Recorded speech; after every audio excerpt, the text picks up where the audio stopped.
Yeah. And good evening, everyone. Welcome to episode 339 of everyone's favorite wrestling podcast, the F and Marks. I'm Jay. He is. I am Dick Dastardly. I am the brainless one, in fact. I like to throw people off and throw that curveball and see if I catch anybody off guard. Hey, speaking of Dick Dastardly, he apparently was at the company Christmas party for WWE this week. Which is funny, too, because it would have been a great segue to the fact that he actually made my list. He made my list of newsworthy notes for this week. Yeah, I mean, Vince McMahon apparently rarely ever shows up at things, whether it's company Christmas parties or what have you, but made it a point this year to go and show up at the WWE Christmas party. Normally, it's filled with a handful of wrestlers and the employees that work at corporate headquarters, but they got Vince this year as opposed to getting performers. All that being said, the other thing that went on this week, and I don't know if this was part of Vince showing up, I think it was 5 people at the corporate level got laid off, and we had Mitchell McKenzie, who also got laid off in the past week. Mitchell McKenzie, who is one of their backstage interviewers and the wife of Vic Joseph. Yes. But most of the people behind the scenes were like senior VP of gaming or senior VP. Basically, it looks like they were people who probably had somebody who was their position in Endeavor. Right. So, Chris Brown, how you doing, sir? What's up, Chris Brown? Yeah, and between that and the fact that with Vince McMahon, when he was selling all those shares of his WWE stock, still wants to be a part of WWE. It sounds like Vince wanted liquid cash because most of his stuff was tied up in assets. Now, it seems like Vince probably had a bunch of cash anyway, but maybe for him, having $50 million in the bank account or more, maybe that just wasn't enough. For more discretions. Well, the thing is if you're doing dastardly things to take over the world, you do need liquid cash. You can't just, deal in a shady mustache and daring looks. And tying people to train tracks. Exactly. So dastardly Vince McMahon needed money to hire some henchmen.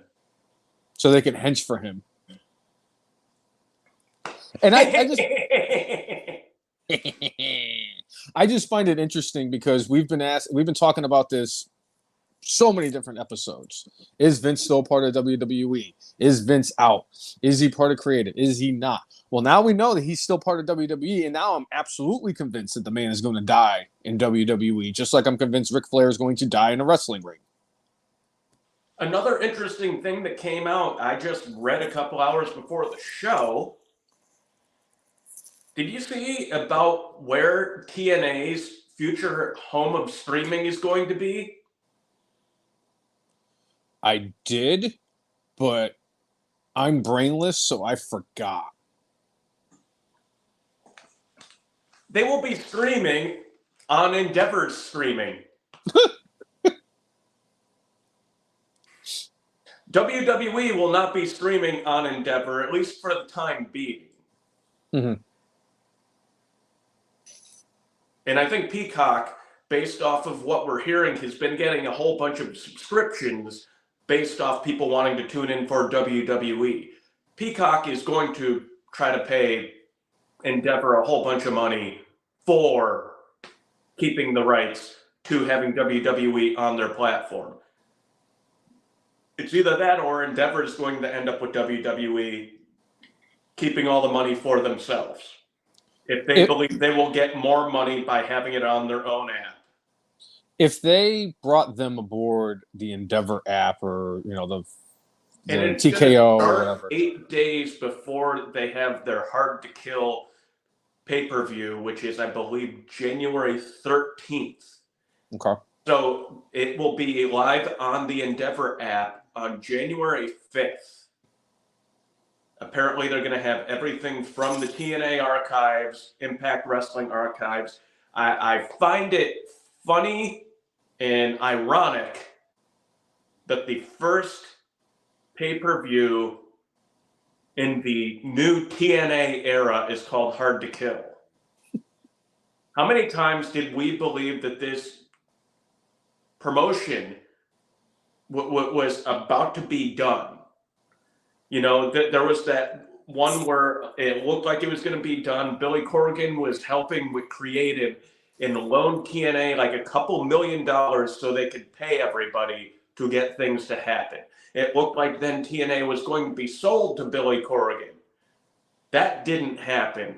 Then it looked like, well, hey, they're running out of money. And then next thing you know, Fightful comes in and scoops them up. Like, it's just been a crazy ride, but I enjoy the fact that Hard to Kill will be the first pay-per-view under the TNA brand. They're doing the shows in Las Vegas. I hope to hell we don't get Ryback to show up. Because Ryback's from Las Vegas, and Impact Wrestling, a.k.a. TNA, may think it's a good idea, but I think what would happen is the pop Ryback thinks he would get, I think would actually be about as loud as what Enzo Amore got when he showed up at OVW. I was just going to say that too. I want that to happen only because of the fact that the buzzkill and the wet fart that would come about with Ryback coming out, and he got that reaction as opposed to his double what CM Punk got once I returned pop. And I agree, it would be kind of like when when Grandmaster Sexay came out in 2011 during the build-up for the Jerry Lawler versus Michael Cole match, and the crowd goes mild when he came out. Not even mild. A mild would have been a step up from what he got. Yeah. You could the crowd was like, who's this?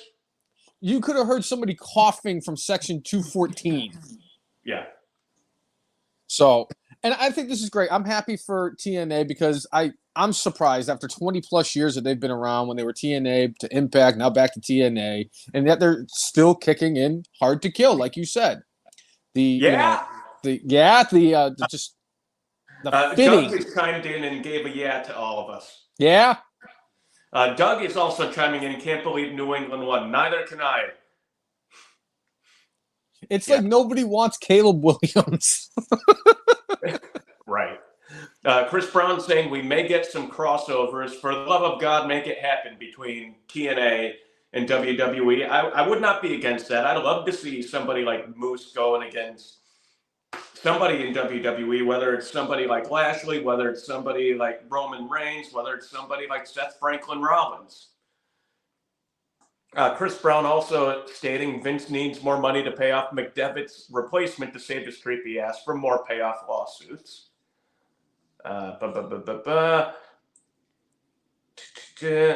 Yeah, Tim, and Dever laid off a few people. I'm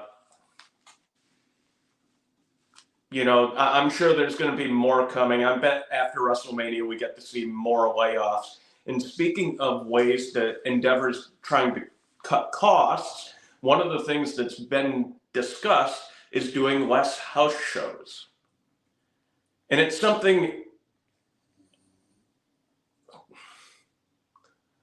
I think in general, the idea of the house show, even though they're not big money makers, they're there to extend the brand and bring it to places maybe that it hasn't been. And seeing WWE as a live experience is well different than watching it on TV. And there's something that happens there. But I think it was the COO, it wasn't Ari, it was Mike Shapiro, I believe. Yep, it was. Said, look, we do the house shows and we do it in C and D cities, AKA, it's not big markets. It's not New York. It's not even, Norfolk. You're talking about smaller cities like Davenport, Iowa. Bridgeport, Connecticut. So that's where they're having NXT Deadline, by the way, Bridgeport. Oh, that's right. That's because WWE likes to do the shows in the state of Connecticut.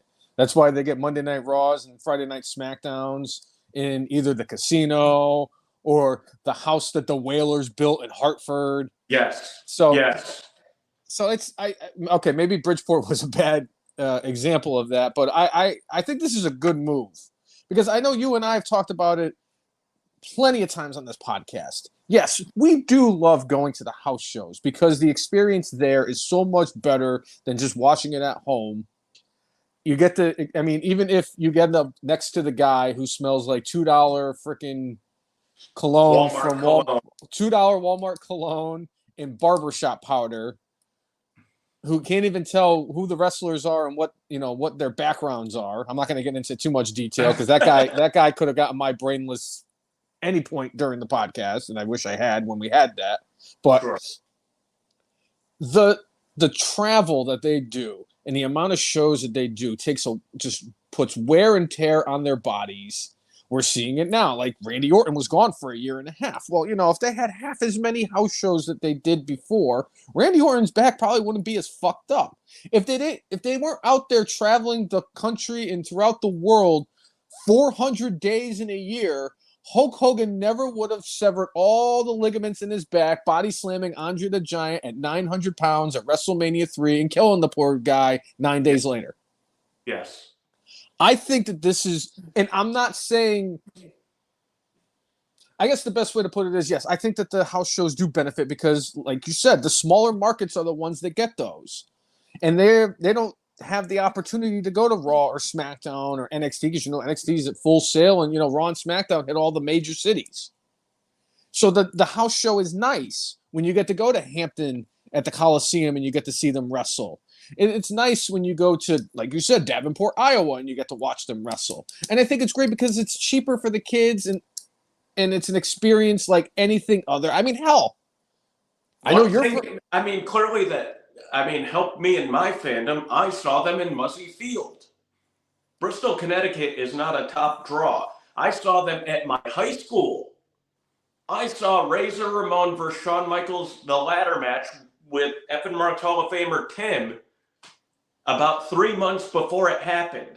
They were building the match and there was still I don't remember every detail of the match, but I'm going to say at least 90% of what we saw at WrestleMania 10, Tim and I saw in the gymnasium at Bristol Central High School. I got to see Jake the Snake and Rick Martel have a pre-blindfold match at the Hartford Civic Center. Yeah.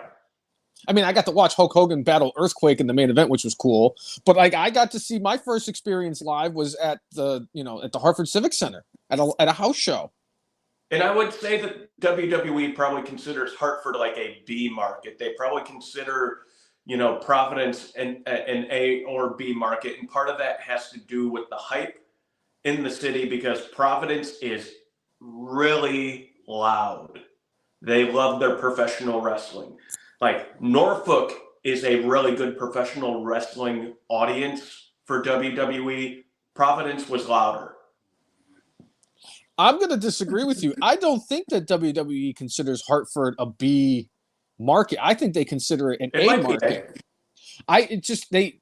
They continuously get Monday Night Raw, and it seems like they get a lot. That's Monday Night Raw. That's at the Hartford Civic Center because you can get away with SmackDown and Uncasville because they're like, what the hell is Uncasville? But everybody knows what Hartford is. Hartford's the capital city. Like they love to mention it. Stanford is right. Headquarters is right down the road in Stamford, Connecticut, and think about all the things that have happened over the years at the Hartford Civic Center. I got to see Mick Foley at No Way Out against Triple H in Hell in a Cell, where he legit fell through the ring. Yeah. Unlike TN News at 1991 in the scaffold match, Mick Foley legit left an indentation, and I'm convinced PN News was in the scaffold match to see what the load bearing was of a wrestling ring. They were going to make it a 5.2 on the Richter scale when he hit that mat if he fell. Yo, baby, yo. But I know there's been other moments because they like to do, because I don't know what it is. Vince McMahon always likes to do something crazy, something memorable every time he does a show in Connecticut. The only thing I could think of off the top of my head was it was a Monday Night Raw in June in the 90s. I want to say it was 1999. And that is where Farouk, Ron Simmons, got rid of Crush, got rid of Savio Vega, got rid of all the dead weight in the Nation of Domination, and got rid of Clarence Mason. D-Lo, show Clarence the door. And we got the new Nation of Domination that night because it was D-Lo being the first one to join. Then they got Mark Henry. Then they got Papa Shango. And then they got the pie-eating, jabroni-beating, smack-talking, eyebrow-raising, hell-raising, people's champ, The Rock. Yeah. You know, so going back to the original idea of the house shows. Yeah. It's a thing we've talked about for a little while. And the pandemic clearly showed WWE, like, hey, you could still survive without it. TKO realizes that, like, they don't make a ton of money on house shows. But what you were talking about before, saving the bumps on the wrestlers, saving, like, the car trips, because driving a car for like 6 hours overnight ain't good on the body either after you've beaten the crap out of yourself on camera in front of people. So good on them for looking at that, because quite frankly, the way Vince looked at it before was very old school. Like, yeah, you're just on the road. You're just on the road. I think it's great what Triple H has been doing. And who was it? Somebody said, Orton said in an interview, the health scare Triple H had made him realize the importance of family and your time with family. And whenever, like, a child's being born, or if there's a birthday, or if there's an anniversary, or if there's a wedding, or if there's a funeral, they're actually allowed to go without there being a consequence for them missing a booking. Right. I mean, heck, even right now, Sami Zayn asked for time off, and it's been granted. So we might not see Sami Zayn for a little bit. They wrote him off TV. Good on them. Again, save their body. You will have them longer term. So right now they built up so many big A-level stars. You want to have them as long as you can. And not burn them out. Not like, you know, again, Randy Orton out for 1.5 years. Right now we have poor Wes Lee, who sounds like he may have neck fusion surgery because they said a back injury, and he's going to be out 8 to 12 months, which again sounds like neck fusion. He had stated that it's because he doesn't have the feeling in his legs, so he's having back surgery to get the feeling back. So, and honestly, if they really wanted to save the wrestlers, this is something that I was thinking about. I may or may not have mentioned it on a previous episode of the podcast, but if you really wanted to do it, you could do 2 house shows a week. And the general idea the WWE has is like, hey, 5 working days, and they have 2 sets of touring groups. You got the SmackDown, you got the Raw. Again, so Mike Rainey was asking, are they going away altogether? No, they're not going away altogether. It's more of, you know, maybe they're not running as many of the smaller towns, because we talked about it in the past. Some of the house shows they were actually losing money at. Mm-hmm. But again, Mike Shapiro seems to understand, at least the words he's saying, is that he understands to build the brand, sometimes you got to go to these places. Yep. To touch those fans, to be there. but maybe they don't need to do quite as many of them. I'm going to guess if they cut them down, maybe it's going to be one show a week for both brands. That would be my guess. So maybe, you don't go up to Bangor, Maine, and maybe you don't go to Kalamazoo. Maybe you don't go to Butte, Montana. If they really wanted to do it and they wanted to make it work, if Fridays are going to keep SmackDown, you do the Friday show on SmackDown. You have the SmackDown stars work the Saturday show on the, for the house show. And then Sunday, you have the Raw wrestlers come in and work the Sunday show. And then Monday, you do Monday Night Raw. Boom. There's your answer. Wrestlers are now getting 5 days a week. You're still getting 4 days worth of material between the 2 nights of shows on Raw and SmackDown. And then you still get the 2 house shows. NXT, and you get NXT too. Yeah, and you get NXT on Tuesdays. So they'll have plenty of material. And honestly, because if you think about it, they could do a show in Memphis on Friday for SmackDown, and then Saturday they could be in, Nashville, and make it easier so they're not going too far, or somewhere in Kentucky, or go to North Carolina. And then it's like, all right, shit, now I got 5 days off. And to save the wrestlers is the important thing. Because, like we're seeing, Sheamus is out with an injury. He's been taking a lot of bumps over the years. Drew McIntyre missed some time with an injury because he's taken a lot of bumps over the years. Randy Orton, again, a year and a half. AJ Styles broke his ankle. We're seeing a lot of these wrestlers getting hurt. They're not performing ballet. Right. Their bodies need to heal. And if they were doing this back in the day, who knows, maybe, just maybe, we would be getting 70-year-old Hulk Hogan wrestling Shane McMahon at WrestleMania 40. Right. So I think this is good, just because I'm one of those ones that if you save the wrestlers, you can prolong their careers. Randy Orton, on his return at the Survivor Series, said he has 10 more years. Well, I'll believe it a lot better if he's not doing any of the house shows whatsoever, or just do like the big Madison Square Garden Super Show. Do the Roman Reigns. Exactly. And, if you got people like Cody Rhodes, and it's like Cody's like, well, I want to do Raw, SmackDown, and the 2 house shows. Okay, great, Cody. You want to do it because you're Cody Rhodes. You want to be the top face. You want to be the guy that everybody looks up to. Fine. Let him do those shows. If, to save Sheamus and save guys like Randy Orton, just let them do like the regular shows, and like I said, the Super Show in Madison Square Garden, or if they want to do it in like if they have a show in St. Louis, let them do it. Right. Because I want to see. Because honestly, Chris Brown asking, when are we going to get away from beatdowns to write someone off TV? Never. It's professional wrestling. There are only so many ways they could explain you not being on TV, and there are only so many abduction storylines they could do. They leave that to the soap operas. I mean, yes, it's either the attacks or the abductions, or my personal favorite, when they threw Chris Jericho in the back of a trash truck.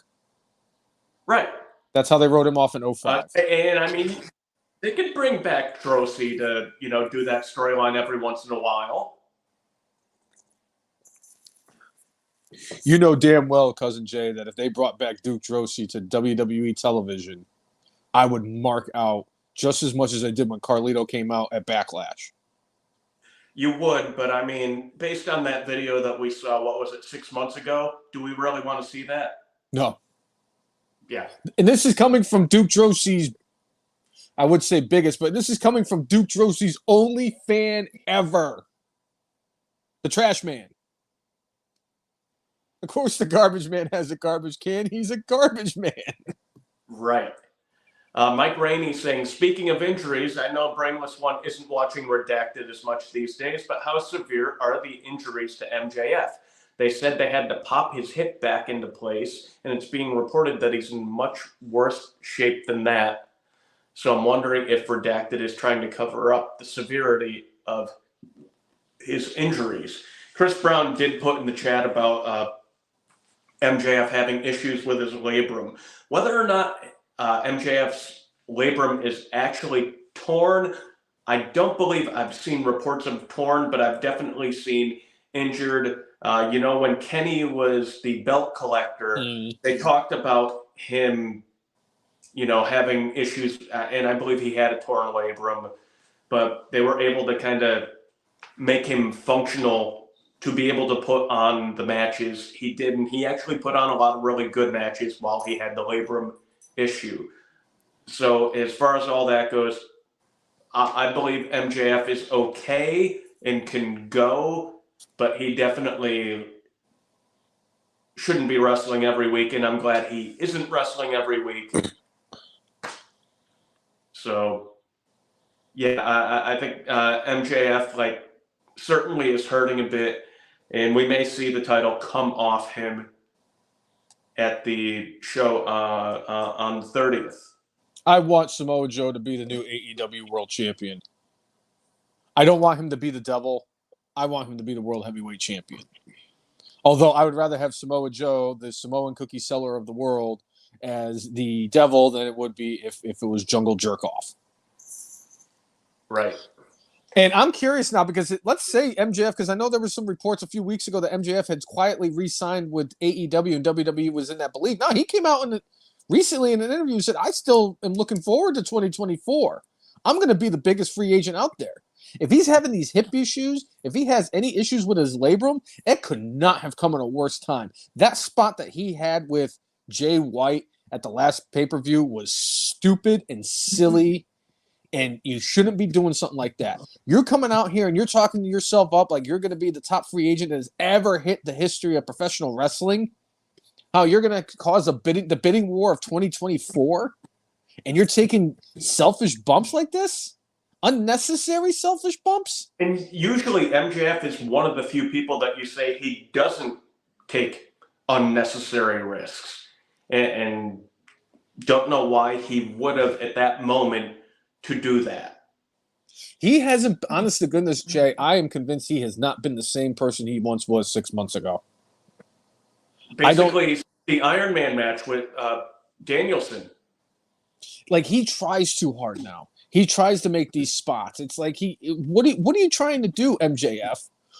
A lot of the things that people were lauding you for as a wrestler is the fact that you were going out there, you were having these good technical matches, you were cutting these great promos and everything like that, and you're just a good, sound, wise wrestler. Because you can't take away from a guy who's got ring smarts.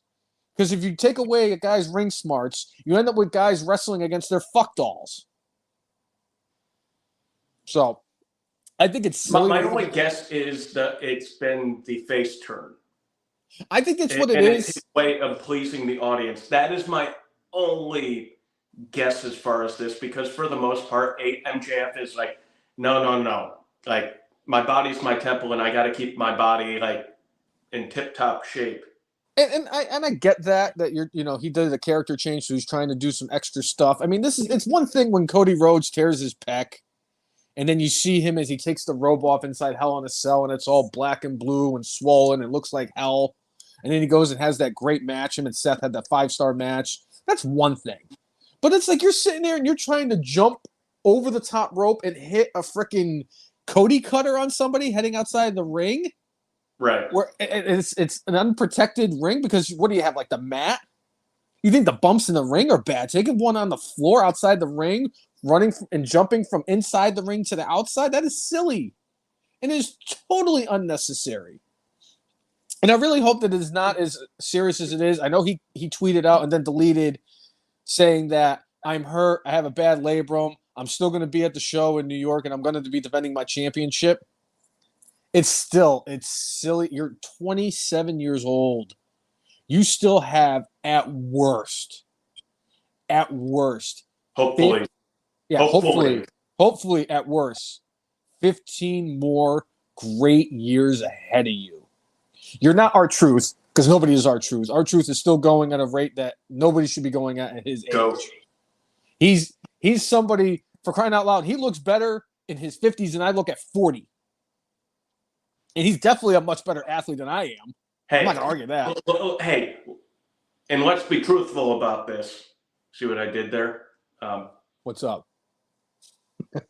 He looks better at 50 than we probably did at 18. In better shape than we were at 18. I love it when the people post a picture of this is R-Truth when he was K-Quick in early 2000s WWE, and this is R-Truth yesterday. Yeah, that man don't age. Incredible athlete, just an incredible wrestler. And apparently he is this close to joining the Spooky Pals. Spooky Pals. Yeah, they had him as a guest on Bump This. He has been absolutely money since his return at the Survivor Series. He has been money since he came back to WWE. Let's be clear, because one of my favorite bits on the Bump This was he was like going, "Oh yeah, I'm in close with the Judgment Day. By the way, little Jimmy and Dom used to be friends back in the day." Oh. So he put things in like that, and I'm like, R-Truth, we don't deserve you. No, we do. Richmond didn't deserve you. No, Richmond definitely didn't deserve him. That was just absolutely a masterpiece.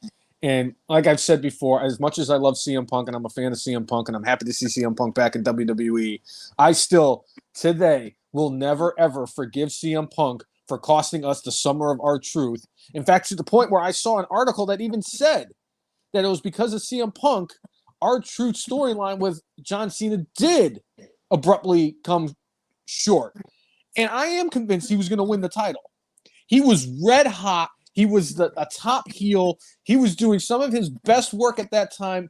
My goodness, that man would have been a great WWE champion, and we missed out on it. Don't want me. That was one of my greatest.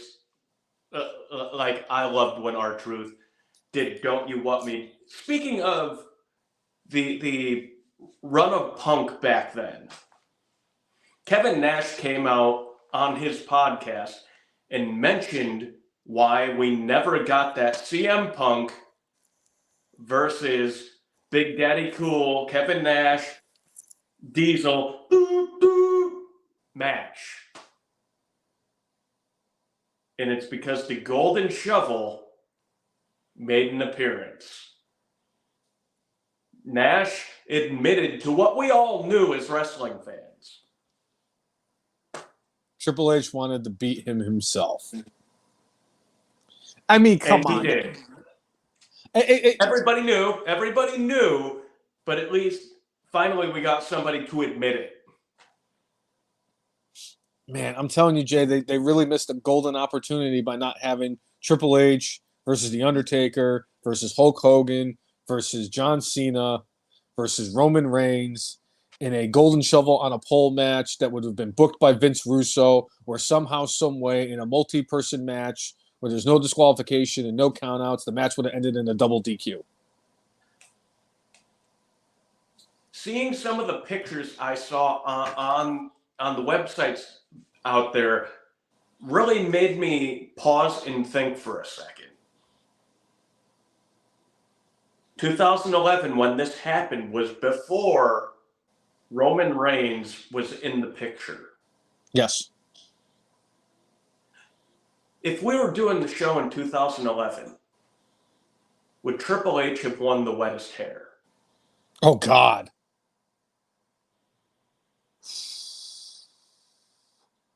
I think he would have. I mean, he always came down with the bottle of water, spit it up in the air, and then spit it out.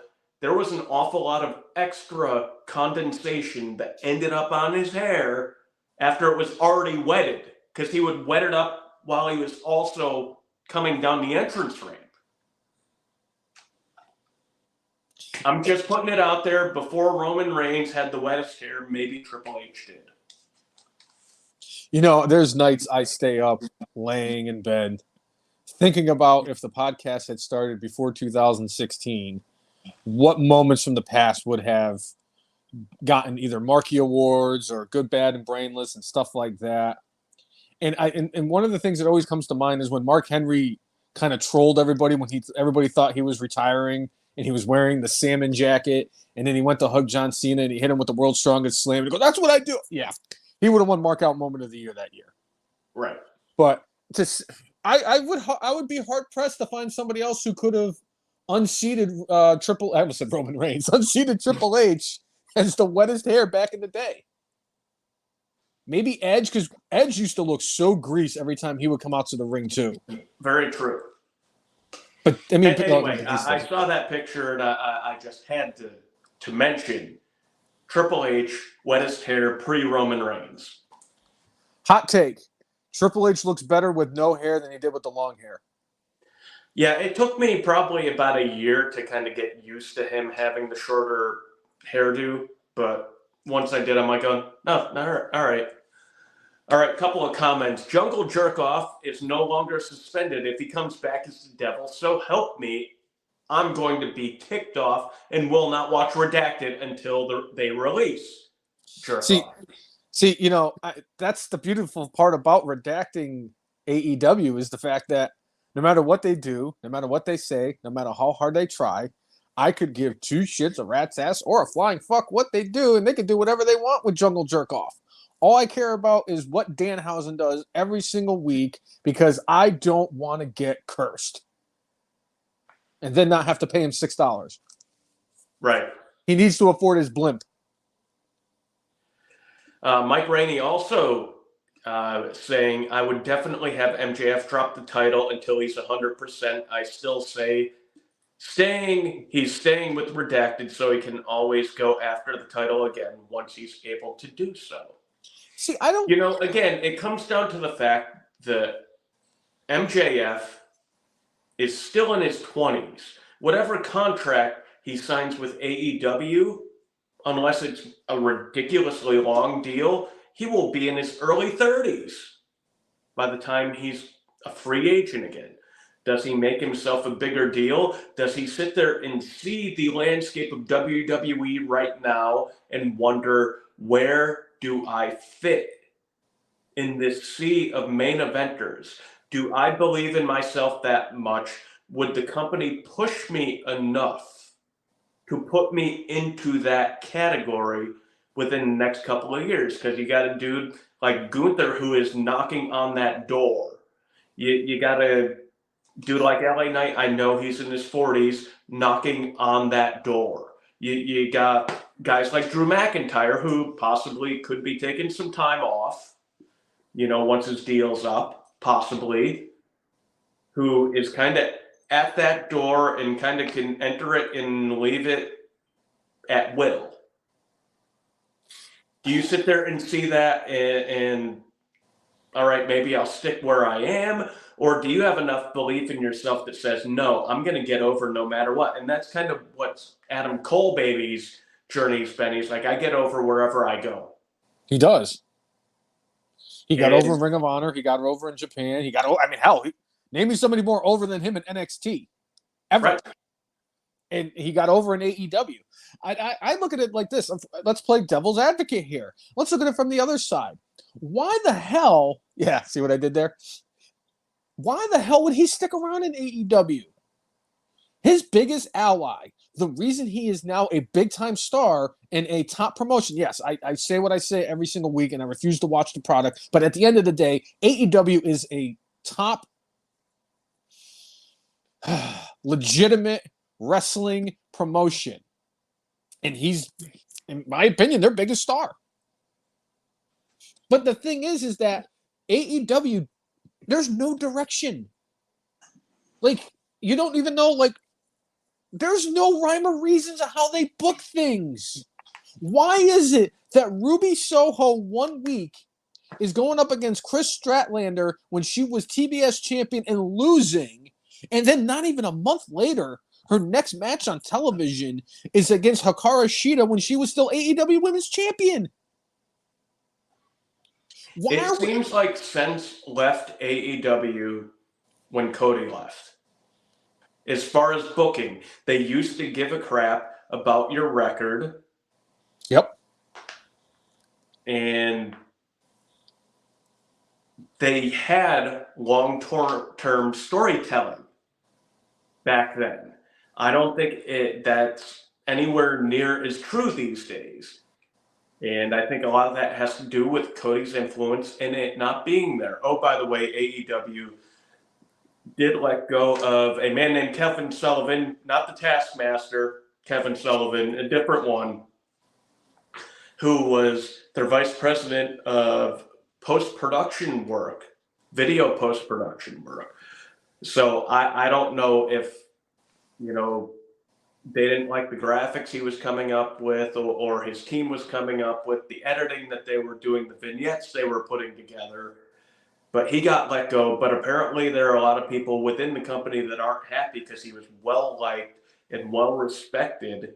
And it caught a lot of people, including apparently Kevin Sullivan, by surprise that he was let go. It's okay, Cousin Jay. He'll be fine. Now that he's let go from AEW, he can go back to running the Dungeon of Doom? The Dungeon of Doom, thank you. That's what I remember him from, by the way. Is the Dungeon of Doom with Shark and the Boogeyman the Booty Man and the rest of the misfit toys that compromised and the Big Show.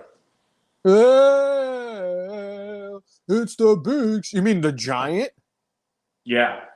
Who Andre the Giant's son? Oh, wait. Yes. Yeah. Big Show is such a better name for him. As much as that guy is a freaking 400+ pound baby who can't take criticism, Big Show was cool. Yeah. Even though I never liked him as a wrestler. And it's funny that you mentioned that too, Jay, because it seems that there is a lot of negativity backstage in AEW. I know it has to do with the Kevin Sullivan thing. I know a lot of people are not happy with their standing in the company. You had Britt Baker going out and tweeting about how everybody gets TV time. MJF gets all this TV time. What about Britt Baker? She hasn't had a promo. She hasn't cut a promo in 2023. Now, mind you, if this was like a couple of years ago when AEW was still kind of getting its bearings, and she was cutting one of those promos, those awkward, like, you're just, what are you doing type of promos, the Shayna Baszler promos. Right. I can understand, like, not giving her a microphone. No, she's gotten a lot better. She deserves this. She is, I still think she's their biggest women's star. But that's not saying much. That's like saying, that's like saying that Fabulous Moolah was the biggest women's star in WWF/WWF for 27 years.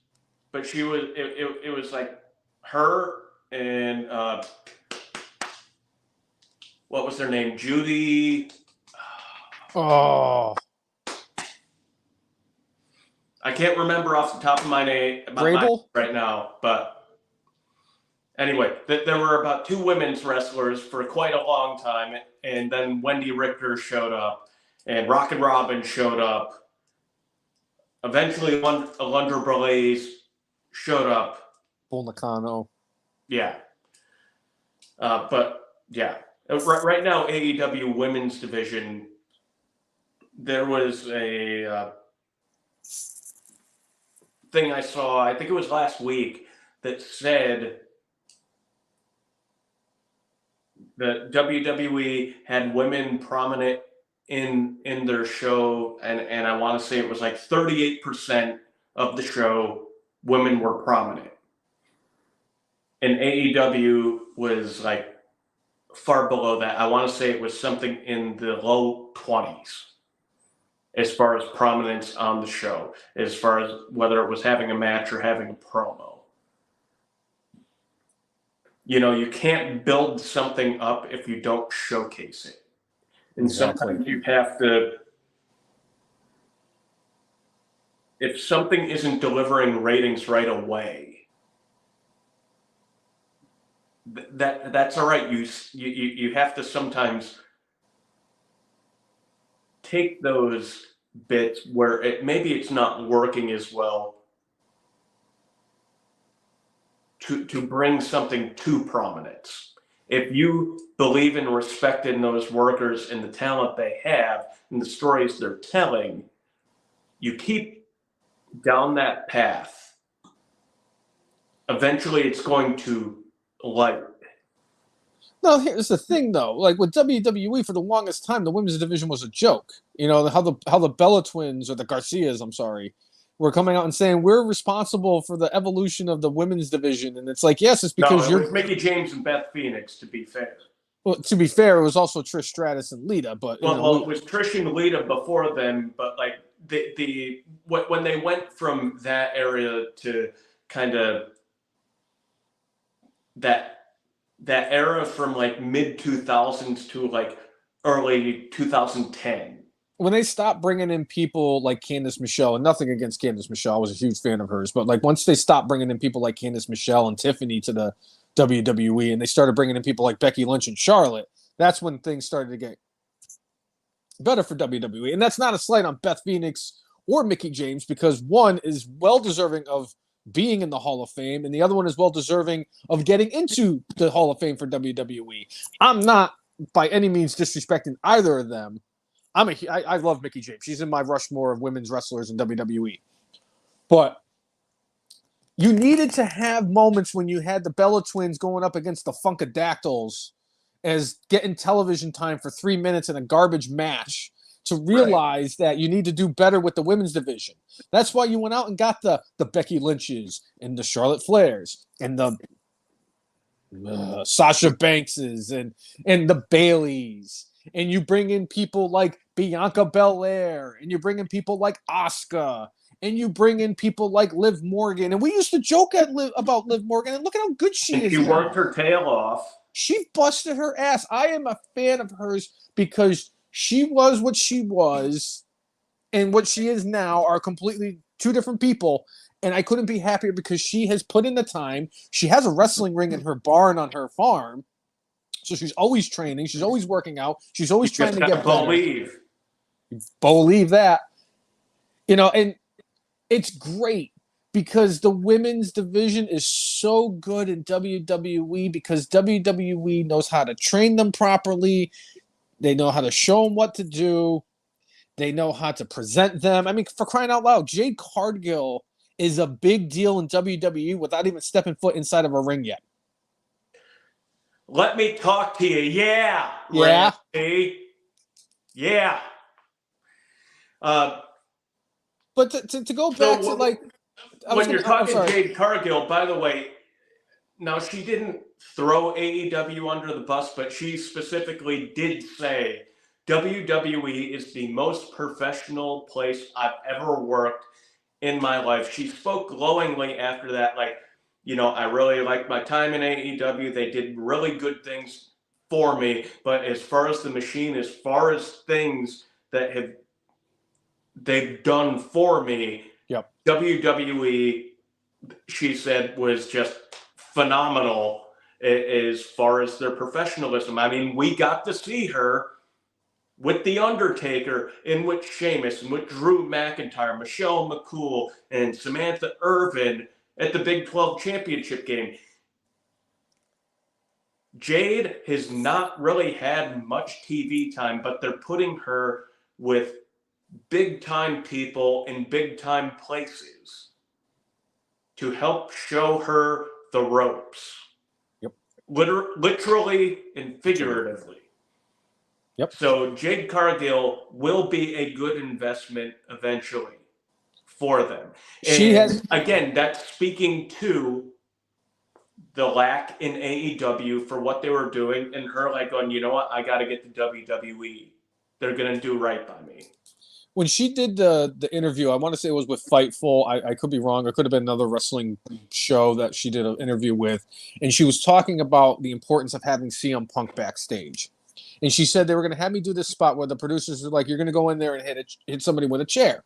And she's like, well, I've never hit anybody with a chair, so I don't even know what to do or how to do it. They didn't give her any, lesson or give her any pointers of what to do. And she was going to do the thing. And CM Punk's like, hey, what are you doing? So he talked to her and everything. And he's like, no, you got to hold the chair like this. And you got to swing it like this. And it just goes to show you the ineptitude with AEW. If you want to be a garbage wrestler your entire life, or if you want to pretend you're a pizza man and you're doing pizza tricks while you're wrestling. Hey. There's nothing wrong with Luigi Primo. You're right. I just hate the fact that his TV time was ended after a super kick, shockingly, from Ethan Page. But like they're not doing anything. This is a problem. And this is, like I said, there's problems and there's negativity in AEW.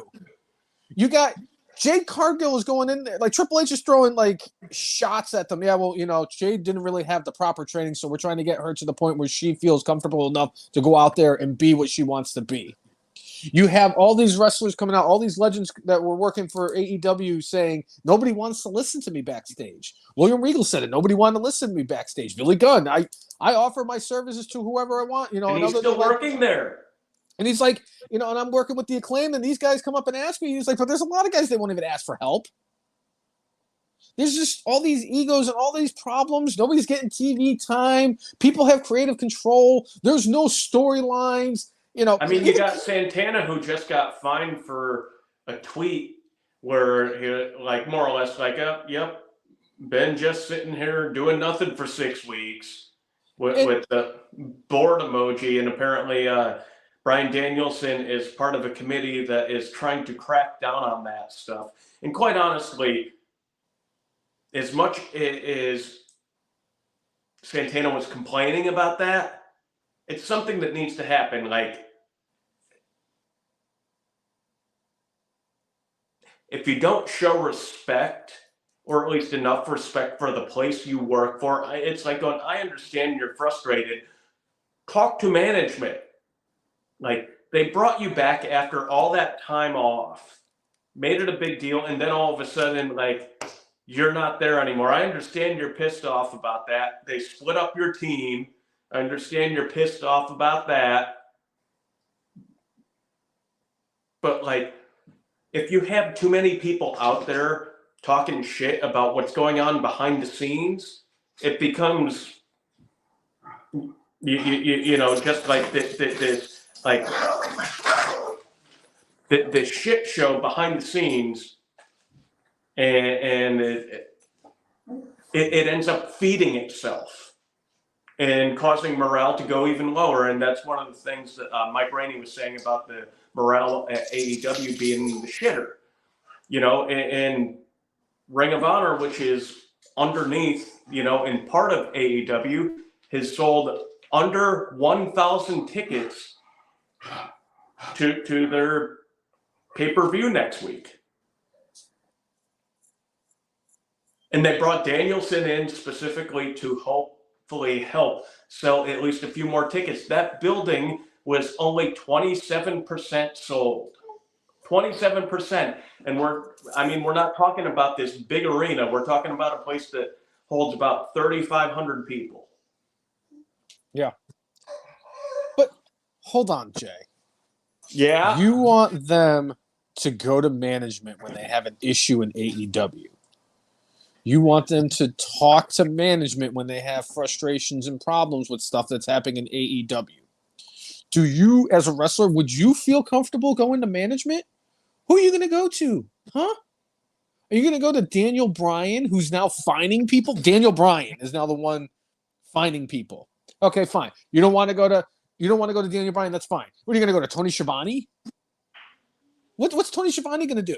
Tony Schiavone was working on Collision, and when Jungle Jerk wanted to do the glass spot, Tony Schiavone was one of the people who told him not to, and he still went to CM Punk. You can't go to Tony Schiavone. What are you going to do? Are you going to go to Kenny? You're going to go to Nick and Matt Jackson, the AVPs? Kenny in the box. What are they going to... What are those... Kenny in the box.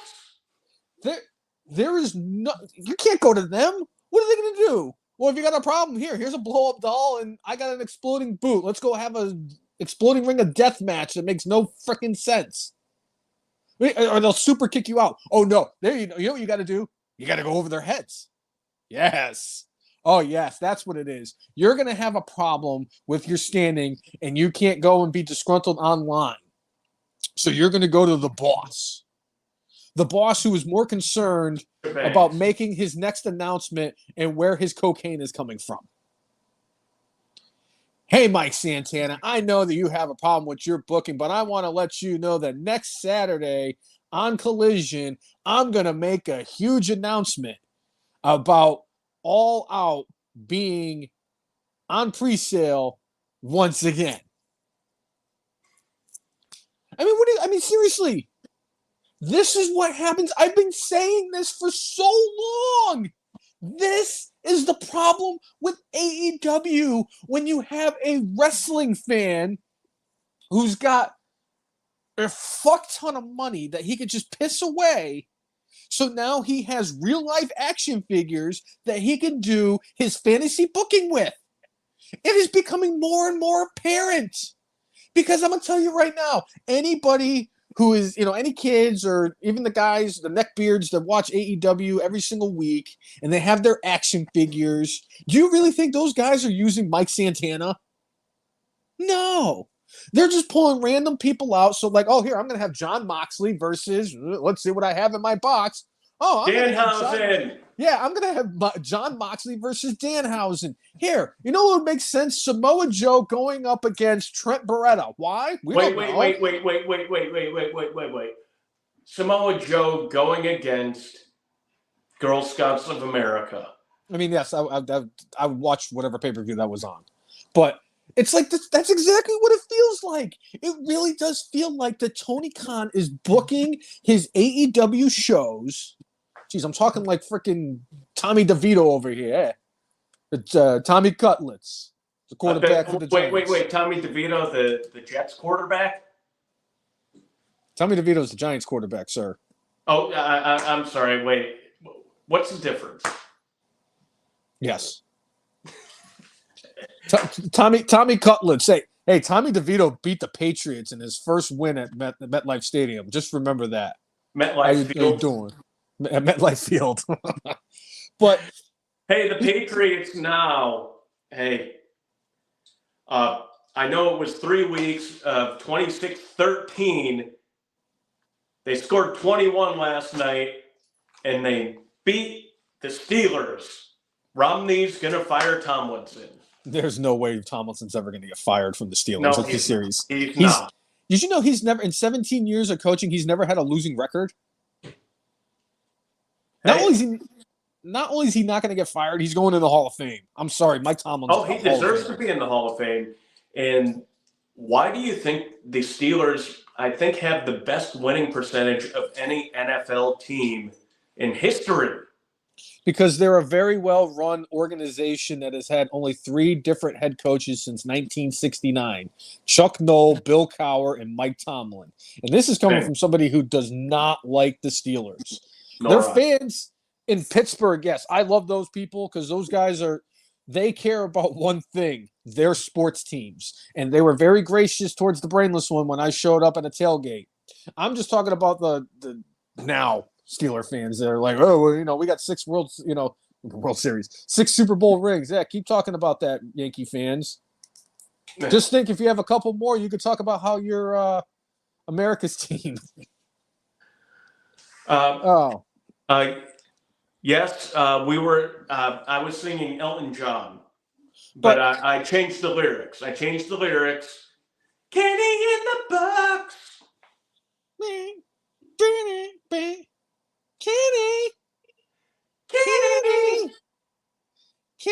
in the box. But anyway, it just goes back to it. Like Tony Khan is literally. I'm convinced now. It's like that episode of South Park where they were making fun of Family Guy when they were doing the jokes, and it was like you just had the manatees with the balls with like. You want to go to? I forget how it goes. You want to go to Mexico? You want to wear a funky hat in Mexico and or whatever? I haven't watched that episode in a while, but I'm convinced that's how Tony Khan books Collision and Dynamite and all these shows. He just has a big container of action figures, and he just sticks his hand in there and like, let's see, who am I going to have this week? Oh yes. Jon Moxley versus Pentagon Jr. because why the fuck not? Let's have FTR go up against what random Bear Country. No rhyme or reason behind it. With a couple of buddies. They could have had Big Josh be the guy who was with Bear when he was alive. Yes, when he was alive. Doink the Clown. But that's what it seems like. There's no rhyme or reason behind it. There's no build-up. They just have these random freaking matches like you're playing Fight Forever and you're just picking you just hit the random button twice. Why is Angelico getting a shot at the International Championship? If I'm not mistaken, Angelico's a Ring of Honor star. And if I'm also not mistaken, I think Samoa Joe is too. And yet he's going to be the number one contender for the AEW Women's Champion. Wow. AEW World Championship. He doesn't know what he's doing. He's a fucking mark. And believe me, I know a thing or two about marks. Yeah.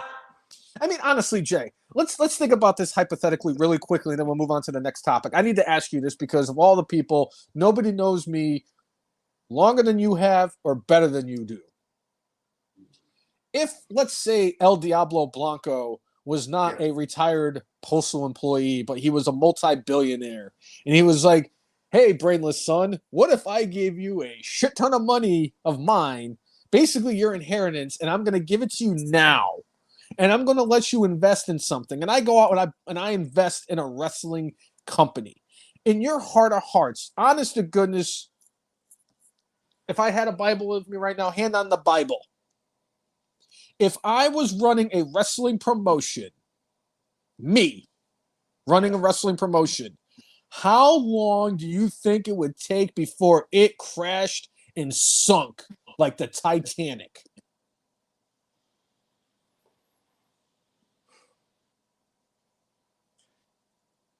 How much money does El Diablo Blanco have? Enough from, let's say El Diablo Blanco Chad has Khan money? Chad Khan money, yes. I think it'd go all right for a while. I know you would keep on track.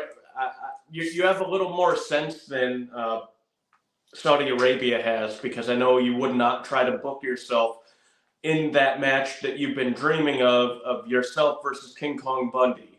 Rip. At WrestleMania. You would not do that. But, you know, that dream match that you have in your brain, you know, if Kenny went against the blow-up doll, why wouldn't he go against you and you actually take the W over Kenny just because F you, Kenny? Because he would not. El Diablo Blanco is going to pay you millions of dollars to lose to his son. Yes. All that being said, I go back to a couple things. Made more sense when Cody was there. They've added like 2 more shows. When they were strictly one show, they actually did have long-term storytelling and did have some long-term booking. But when you added Collision, when you added Rampage, when you bought Ring of Honor and then had to start booking that, there's only 24 hours in a day. And so much coke in this country. That, you know, those couple of screw-ups in video production, Tony Khan said, well, I'm going to take that over now. 24 hours in a day. And oh, by the way, you're still helping your dad with your football team and your soccer team. Football and There's football. only so much he could do.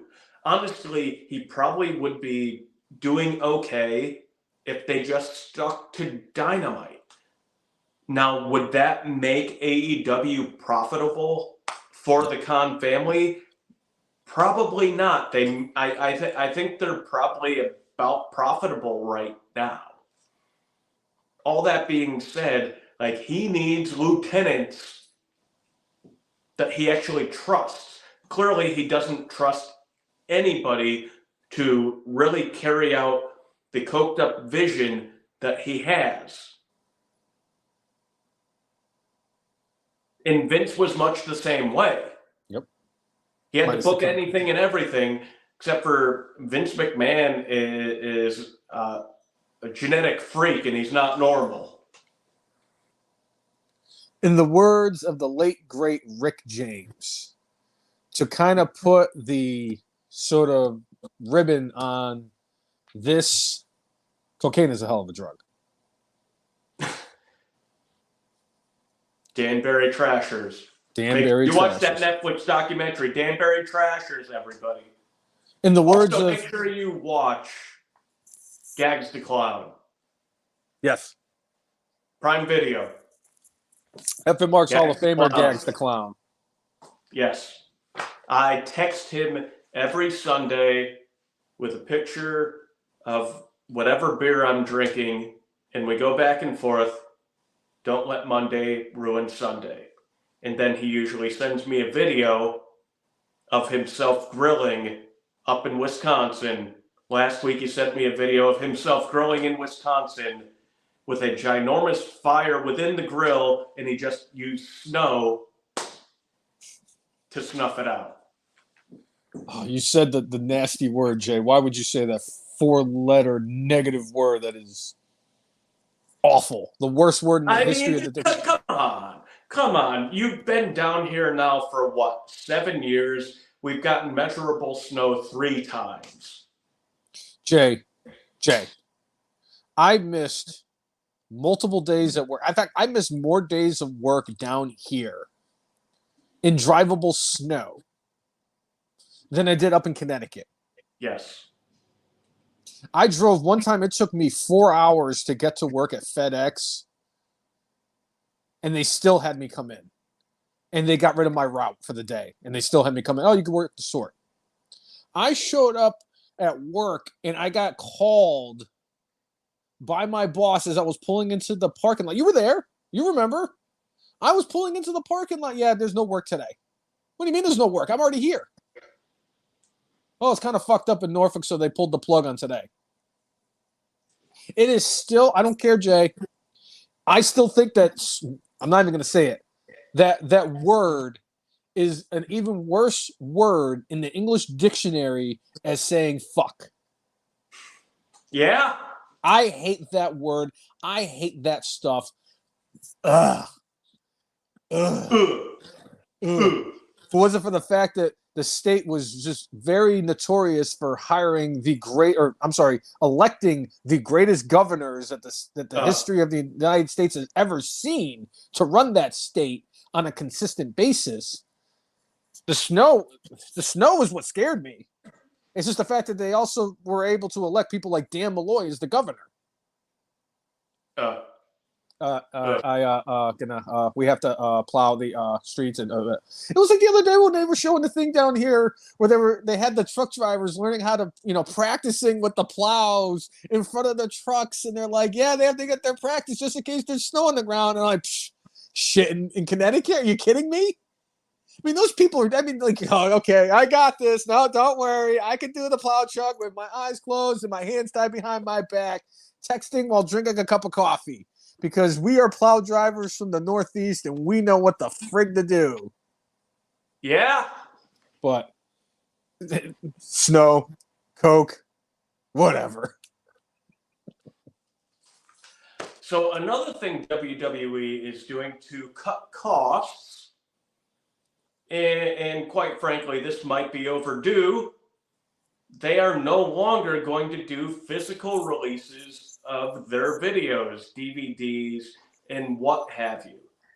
I didn't even realize that they were still doing that. Neither did I.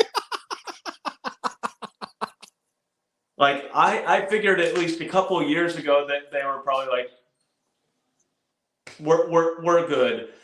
It costs a lot of money to create a physical product when most of the people out there at this point are streaming everything, and you own the streaming, and you have all the streaming on Peacock or on WWE Network if you're abroad.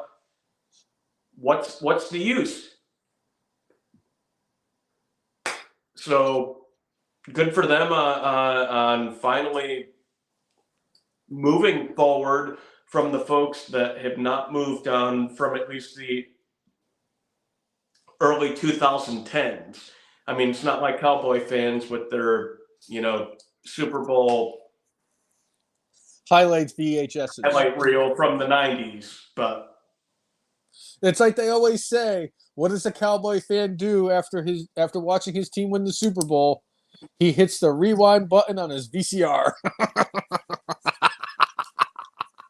Yeah, Yeah. I like Dak, man. I like CD Lamb and shit.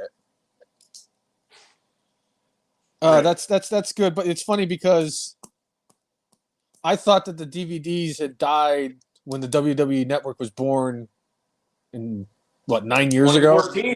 Going to be 10 years coming in February. By the way, if they ever 10 did years of WWE Network in February. By the way, if they did the thing where they put them on Endeavor, I want Peacock to know that they will never lose my $5 a month that they get from me, because as much as all the other wrestling fans on planet Earth pay the $5 a month to watch WWE and the pay-per-views, and yes, it's wonderful, I would still be paying my $5 a month to watch Ron fucking Swanson. Of course I'm ready. I'm Ron fucking Swanson. I was born ready. I'm sorry. My favorite bit, I've learned one of my favorite things in that show was when they ended up going to Europe. And Amy Poehler's character sent Ron Swanson. Leslie Knope sent Ron Swanson more or less on a wild goose chase in Scotland for him to end up at the Scotch baking place. Yep. So he could read from I think it was John Keach. Yep, I think that sounds about right. On like the side of a mountain as he's like drinking his scotch, and at the end of reading the poem, and he takes the sip and he's like, "What made her think I should read this?" as he's about to cry. That show was just absolutely wonderful. It really was. That was one of my favorite moments. And when I found out that, oh, by the way, like that was complete ad lib. They happened to be in that area, and they decided, like, what can we do while we're here? Oh, Ron Swanson likes whiskey and scotch. Let's have Leslie send him on a birthday mission to get scotch and read a poem by Keach on the Scottish countryside. It was beautiful. I watched it yesterday between my breakfast and lunch run. I happened to watch the episode where Leslie was going up against Bobby Newport, and the scene, because it was like the last day, and they just found out that Bobby Newport's dad had just died, and they were like, it's the last day. So Jen Barkley sees Chris Traeger, and Chris Traeger's in kind of a, down in the dumps because of Ann Perkins and Jerry's daughter, and all this, all the bad things that have happened to him and dating and everything. And Jen Barkley comes up to him and she's like, "Come on, it's just sex. See, there's 30 bedrooms in this house. Bobby's in one. There's a dead guy in another one. So there's 28 free rooms. Come on, Chris, it's just sex." I'm really good at it. Like the look on Chris Traeger's face when she said, and he's like getting up and he's stripping that's so funny. Tim saying April and Ron together are awesome. Awesome. When they do the snake juice episode and Ron Swanson's dancing at the end of it is one of the greatest things I've ever seen in television history. Ron Swanson showing up in the Tiger Woods. You know how Tiger Woods shows when he's got a lead in a golf tournament and he shows up in red? Yeah, that's Ron Swanson the day after sex. Yeah. Talking about not a day after sex, Terry McKevitt, I think, has some legal things that he's dealing with right now before he officially goes to bed with the devil for all eternity. He's sleeping with Vince? Yes. Oh, poor bastard. So one of the most popular catchphrases and one of the most popular items of merchandise in WWE in the last couple of months has been Jey Uso's Yeet shirt. It's been one of the most popular things that has kind of taken over the WWE universe WWE legal, much like with Aleister Black and a couple other things around that time, did not do their homework. They have not officially pulled the merchandise because the link still exists. If you have the link, you can still buy the Yeet t-shirt. But apparently, an independent pro wrestler from West Virginia owns the trademark to the term Yeet and has owned it for 2 years. What do you say about that, Brainless One? I'd be lying if I said that when they were trying to make this a thing and they had the shirts, I said, this is going to blow up right in their face. Because Yeet has been a thing. It's not like they came up with Usi and made that a thing and they were able to trademark that. Yeet has been a thing. For crying out loud, Keith Lee yeeted Finn Balor when they were in NXT. And Keith Lee is now the Phantom of the Opera in AEW, or he was the Phantom of the Opera in AEW. Santana. Yeah, he's hanging out with Santana and Britt Baker, not getting TV time. But what if I'm hearing what if what I'm hearing is true? Poor Walter. Granted, I would feel the same way if I was named after a Nazi submarine pilot. Right. But I knew this was going to come back and bite him in the ass, Jay, because come on. It would be like if you and I tried to trademark Yeah. Yeah. Because Nick never would have let us. Yeah.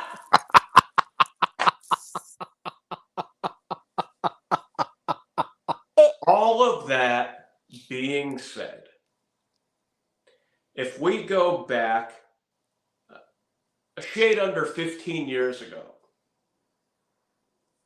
NXT was just starting up as something. Only we find out that there was another promotion called NXT. What ended up happening? WWE threw money at the problem, and they were able to utilize the name NXT. I'm pretty sure they're going to get this dude, Casey Huffman from West Virginia, the independent wrestler. I've heard of him. They're going to be able to put enough money at him that will not be a negative reflection on the Yeet merchandise. WWE was making money hand over fist with these t-shirts. The fact that the audience has latched onto this saying, I think they're going to pay this dude money to tell him to please allow us to use this. Hey, if you do it, when Braun Strowman returns, we'll have you get squashed by him like you were James Ellsworth. And you'll end up getting a year or two in the sun before you get released. Duh. So I think this is going to end up like the NXT issue. I think they're going to pay this dude enough money to get those shirts out there because guess what? People want to pay for them. The company would make a bunch of money. Jey Uso would make a bunch of money. Jerry McDevitt ain't dead yet. He's still got souls to serve up to his master Satan. I'm going to play devil's advocate here once again, and I'm going to disagree with you. Because if that was the case, then why do we call it WWE now when they were used to be the WWF? The World Wildlife Federation, World Wildlife Federation didn't like Wildlife Fund. World Wildlife Fund didn't like the fact that WWE was using WWF because it was promoting violence and sexual acts and blood and all this stuff. They had a deal with WWF.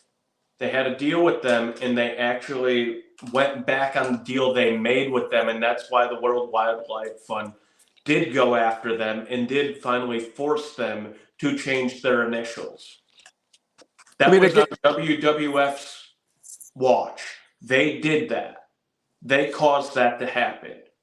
But they could have With thrown. NXT, they paid money to make sure that that went away because we like the name NXT. We're going forward with it. If they want Yeet to make money for them, they will have to pay this dude in West Virginia A whole bunch of sheep. Yeah. They'll have to pay him sheep to get the Yeet. He's from West by God, where the men are men and the sheep are nervous. Yeah. Yeah.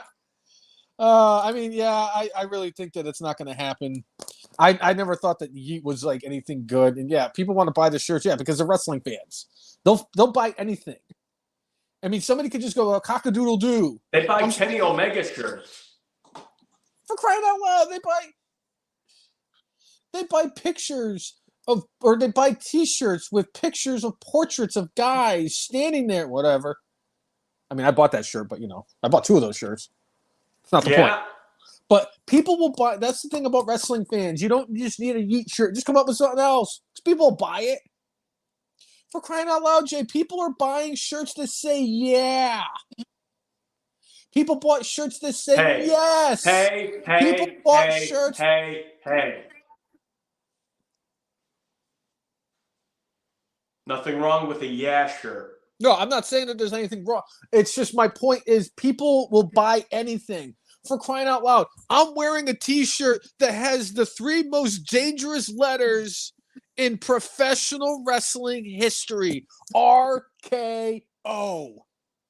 That are now on SmackDown, and now we have two people who have issue with the bloodline. To be fair, AKA Roman Reigns. Does Randy Orton get his shot first, or does the returning AJ Styles get his shot? It's Orton. Orton's going to come back. And it's funny, too, because they were saying, like, the next time Roman Reigns is on TV, they're going to immediately write him right off the television. Fine. If you're going to do that, there's only one way you can do that. Randy Orton beats the shit out of him. Randy Orton snaps, hits Roman Reigns with 3 RKOs, and then hits him with a punt in the skull. And you know what? The place is still going to go nuts because it's Randy Orton. And I'm telling you right now, people are tired of Roman Reigns being the Universal Champion. People are tired of him constantly holding this championship when he's never there. People are getting tired of it. And the only person, we've been saying it before and we'll continue to say it, the only person, he's the Kevin Bacon of WWE. One thing I will disagree with this about. It's not about the fact that he's been champion for a bajillion days. If they were so tired of it, they would stop tuning in. And even when he's been gone, guess what? They don't. Because you have a returning Randy Orton. What? You have a returning CM Punk. You have a surging LA Knight. Yeah. You have Cody Rhodes. You have Seth Franklin Rollins. You got Drew McIntyre. You have a whole list of people the fans want to see that aren't named Roman Reigns. So as much as like it sucks not having a champion showing up constantly, you've got all those other people. Oh, by the way, you also have a Walter. You have Miz. You've got Dirty Dom. Crap ton of things people are interested in. The Spooky Pals. Spooky Pals. So if this was the Cena era, this would not happen.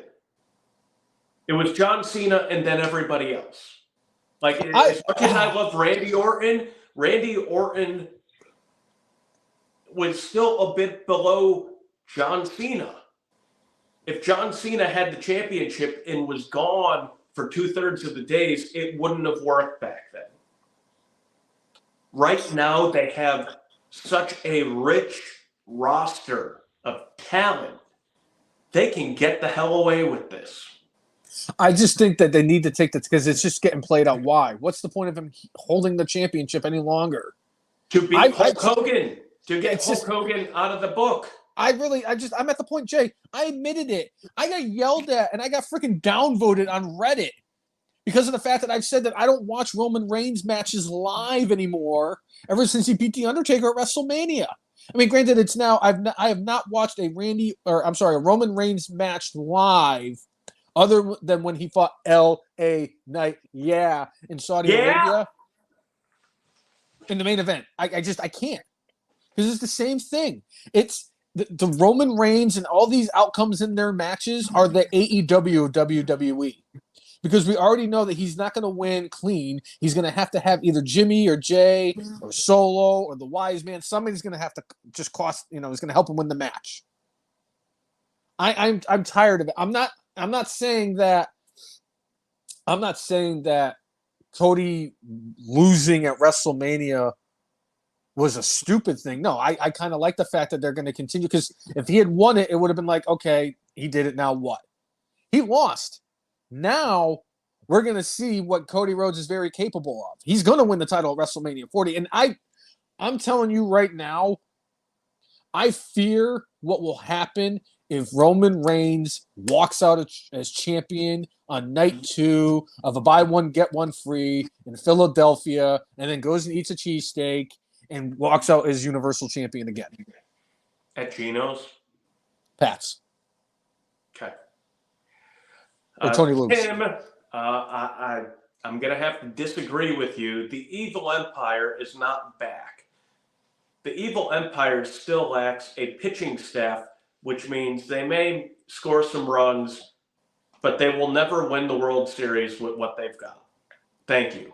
Don't worry. Not saying the Red Sox are in better shape. The Red Sox are probably about another 10 years out from anything really happening, but that's okay. Brainless One and I have seen 4 World Series in our lifetime when it looked like for a while that we might not see any. We got 4. I'm okay. If I die 50 years from now and they've only won 4 in my lifetime, I'm good. But the Evil Empire is not back. Yeah, because you can't live stream New York Yankees World Series highlights. You need to bust out a DVD. Just like the Cowboys need a VCR for their Super Bowl highlights VHS tapes. And you know what the funny thing about that is? It's all true. But yes, the Yankees, you might want to say the Evil Empire is back. I'm sure that Juan Soto and Giancarlo Stanton and Aaron Judge are going to be hitting a lot of A-bombs, which is what I call a home run that is hit by Alex Rodriguez when the Yankees are either down by 5 runs or more or up by 5 runs or more. It's an A-bomb from A-Rod because they're up 11-2 and A-Rod hits a 3-run shot in a meaningless spot, just like every other home run he's ever hit in a Yankees uniform. I would say that the Red Sox are back, but they just did what they're known for doing. They acquired a guy who missed an entire season worth of games over the last 2 years to play the outfield when they didn't really need an outfield. Hey, the only time it worked was 2013 when they picked up a bunch of spare parts that all worked out simultaneously. Yes, but they had to do that because of the fact that the year before we had Bobby Valentine. It worked out. Anyway, Tim says we sound like salty Brett. That's okay. I'm not salty. We won the World Series. And oh, by the way, no team in baseball history has come back from a 3-0 deficit to win a series except against the Yankees. Thank you.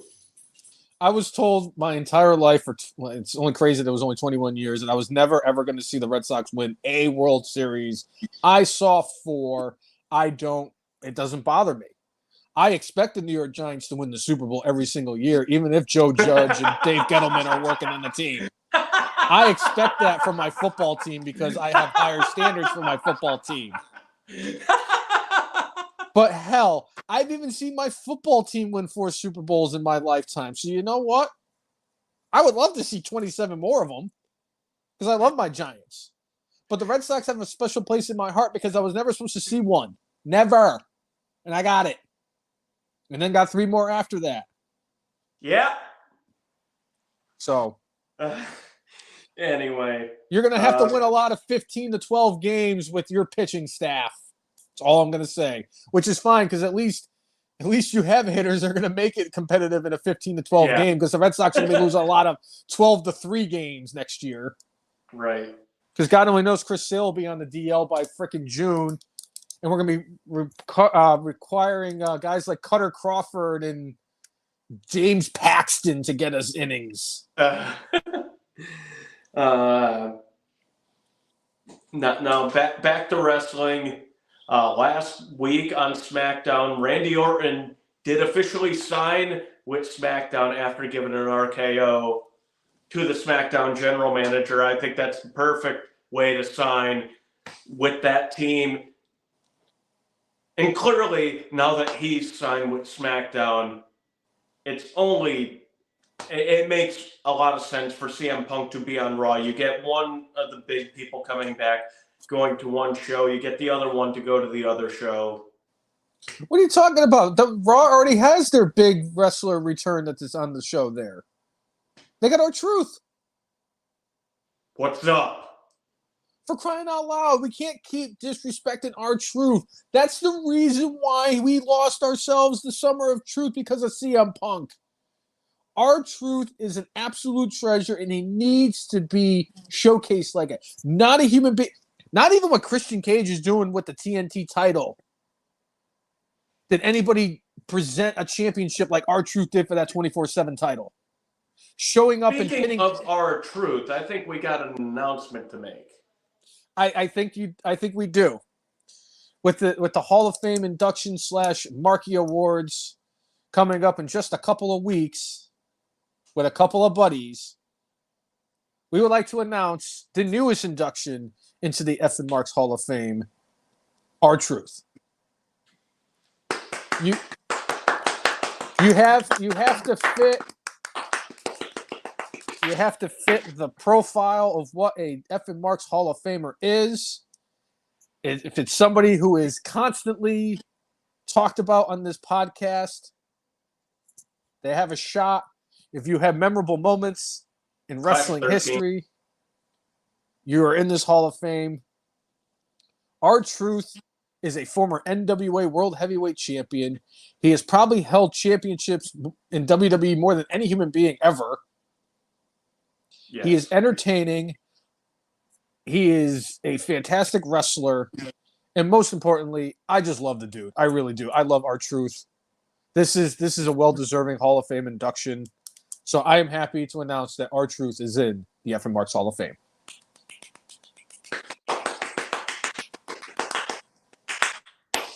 And if there was ever anybody that I was actually convinced would actually accept a Hall of Fame induction that was a professional wrestler, it would be R-Truth.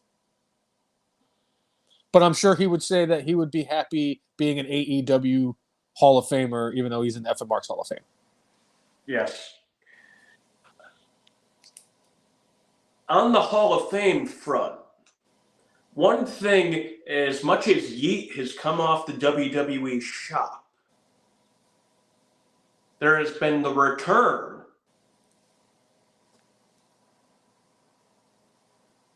what return? One of the most dangerous men in the world. The world's most dangerous man, you say? His merchandise has returned to WWE shop for the first time in about 25 years.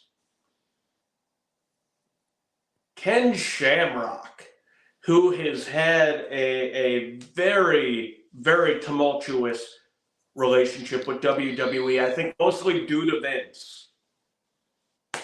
His stuff has returned on WWE shop. In the past, when they were about to do things with performers, like when they had Macho Man promoting the stuff for the video game back in the day, when they had Ultimate Warrior doing promo stuff before, I feel we are going to see Ken Shamrock get inducted WrestleMania weekend into the WWE Hall of Fame Ken Shamrock's still in pretty decent shape and has had wrestling matches in the last handful of years. I'm not saying it's beyond comprehension that maybe we get Ken Shamrock possibly at the Royal Rumble or something else and have a wrestling moment and get inducted and take his place in WWE lore. Because you know what? There weren't a lot of people who were able to cross over well from MMA into WWE and perform at the level he did. He could have become a world heavyweight champion. He was in there during the Attitude Era where you had a bunch of like top level talent that we might not ever see again. No. And if he decided to stick around in WWE for longer, I have no doubt he could have been a heavyweight champion. He ended up an Intercontinental champion. I remember he had a match, I think it was a non-title match, and he was still Intercontinental champion. I think Stone Cold was WWE champion at the time. They had a match, and I think it ended up like I think there was an F finish where it was like a double count out, double DQ, but Stone Cold did not beat him definitively. And that just shows you, one, like the level of respect they had for Shamrock and his prominence on that roster. If he had stuck around, he could have done way more. I know he did stuff in TNA, and I know he went back to MMA. I think he's well deserving of the Hall of Fame, even though it was a short time, definitely well above the Coco Beware line because he did hold the championship and had prominent matches and was main event on pay-per-views. And he was also the special guest enforcer for the Hitman versus Stone Cold at WrestleMania 13. Yeah.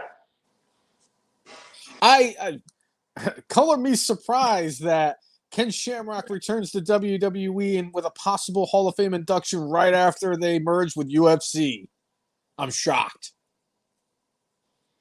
Shocked.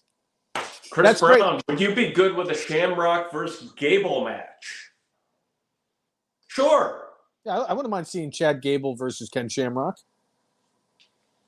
Shamrock and again. Oh, wait. That's here. Oh, you meant Gable Steveson. Yeah, no. I appreciated Ken Shamrock. I was more of a Steve Blackman fan. Now, if they can make amends with Steve Blackman and he comes back and he gets put into the WWE Hall of Fame, I'm going to be thrilled. And I'm going to be wearing Steve Blackman shirts, and he's going to be in our Hall of Fame, and I'm going to be talking about Steve Blackman about as much as we talk about Clash 13. There was the missed opportunity when they started up with the WWE Network almost 10 years ago. They wanted to have the Steve Blackman Bounty Hunter show. I would have been, pardon the quote, all in. I would have watched that every episode. I would have probably watched that as much as I watched the Edge and Christian show that totally reek of awesomeness. Yes. And story I time. think that would have been great stuff. It would have been such good shit, pal. Speaking of future Hall of Famers, Brock Lesnar, and UFC fighters too. Brock Lesnar, not Brock Lesnar himself, but his daughter, Maya, has been getting a lot of traction on social media lately, partially because of the fact that at Colorado State, where she goes to college, she set the record for the shot put distance at Colorado State. Now, the reason mainly that she's been trending lately is because she looks like female Brock Lesnar. With that being said, with what we've seen over the years with wrestlers and their children getting into the business, I mean, we wouldn't have a Randy Orton if Cowboy Bob wasn't overselling a broken arm for 20 years. To be clear, wait. Cowboy Bob, I believe, still wears the cast. He should. So we're talking, it's almost 40 years at this point. To be fair, I'm not saying that there's anything wrong with it. Nobody could sell anything better than Bob Orton sold that broken arm with the cast. and nobody could sell anything less than a DDT on the concrete at SummerSlam 2010 than John Cena, and nobody could sell any better than Shawn Michaels at 2005 SummerSlam against Hulk Hogan. Nobody can sell better than when Except for Shawn maybe Michaels. The Rock after taking a Stone Cold Stunner when there was a 30 rack of Coors Light on the line. Nobody sold better than Shawn Michaels getting shoved by Hulk Hogan and doing 27 flips, falling out of the ring, and landing in the 19th row. Right. That's an oversell. But we wouldn't have our Cody Rhodes if it wasn't for the American Dream wearing polka dots and talking about hard times. Do you, Cousin Jay, think at some point that the daughter of the Beast, Maya Lesnar, steps foot inside a WWE ring? And I'll even take it a step further. If you do think that, my follow-up question is, does she align herself with Paul Heyman?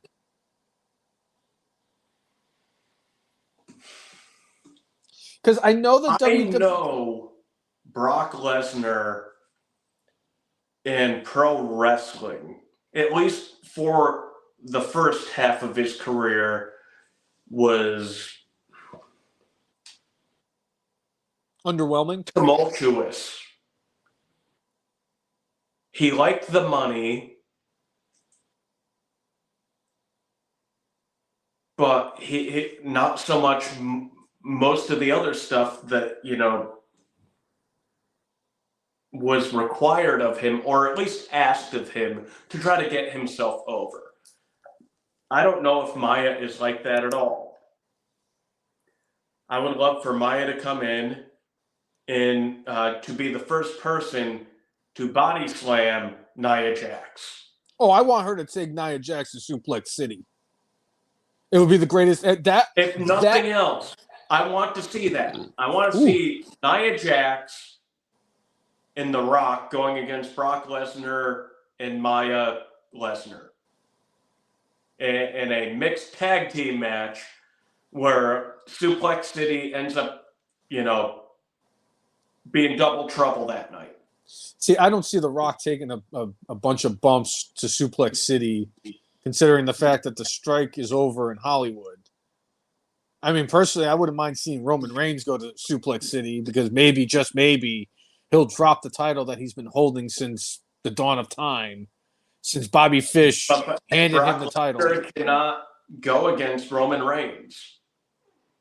It was established after the SummerSlam match where he caught the microphone from Brock Lesnar. That was still so cold.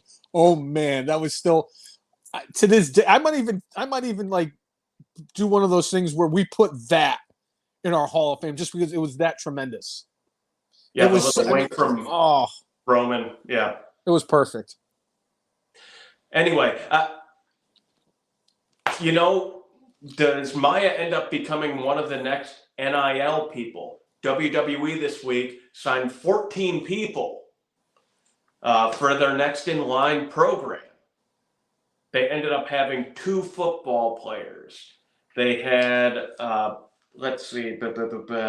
2 gymnasts, 2 college wrestlers, 4 track athletes. There's one dude who plays baseball. He's 6'7" and 260. Oh, by the way, one of the football players, 6'5", 295, and guess where he plays football? Okay. William and Mary. Ooh, I was going to say something like he either plays at Central Connecticut or he plays at ODU. 6'5", 295 from William and Mary. And then we have one cheerleader. So apparently we're going to get the rebirth of the Spirit Squad with this next in line class. But it's going to take a few years. Spirit Squad 2.0 coming in 2028.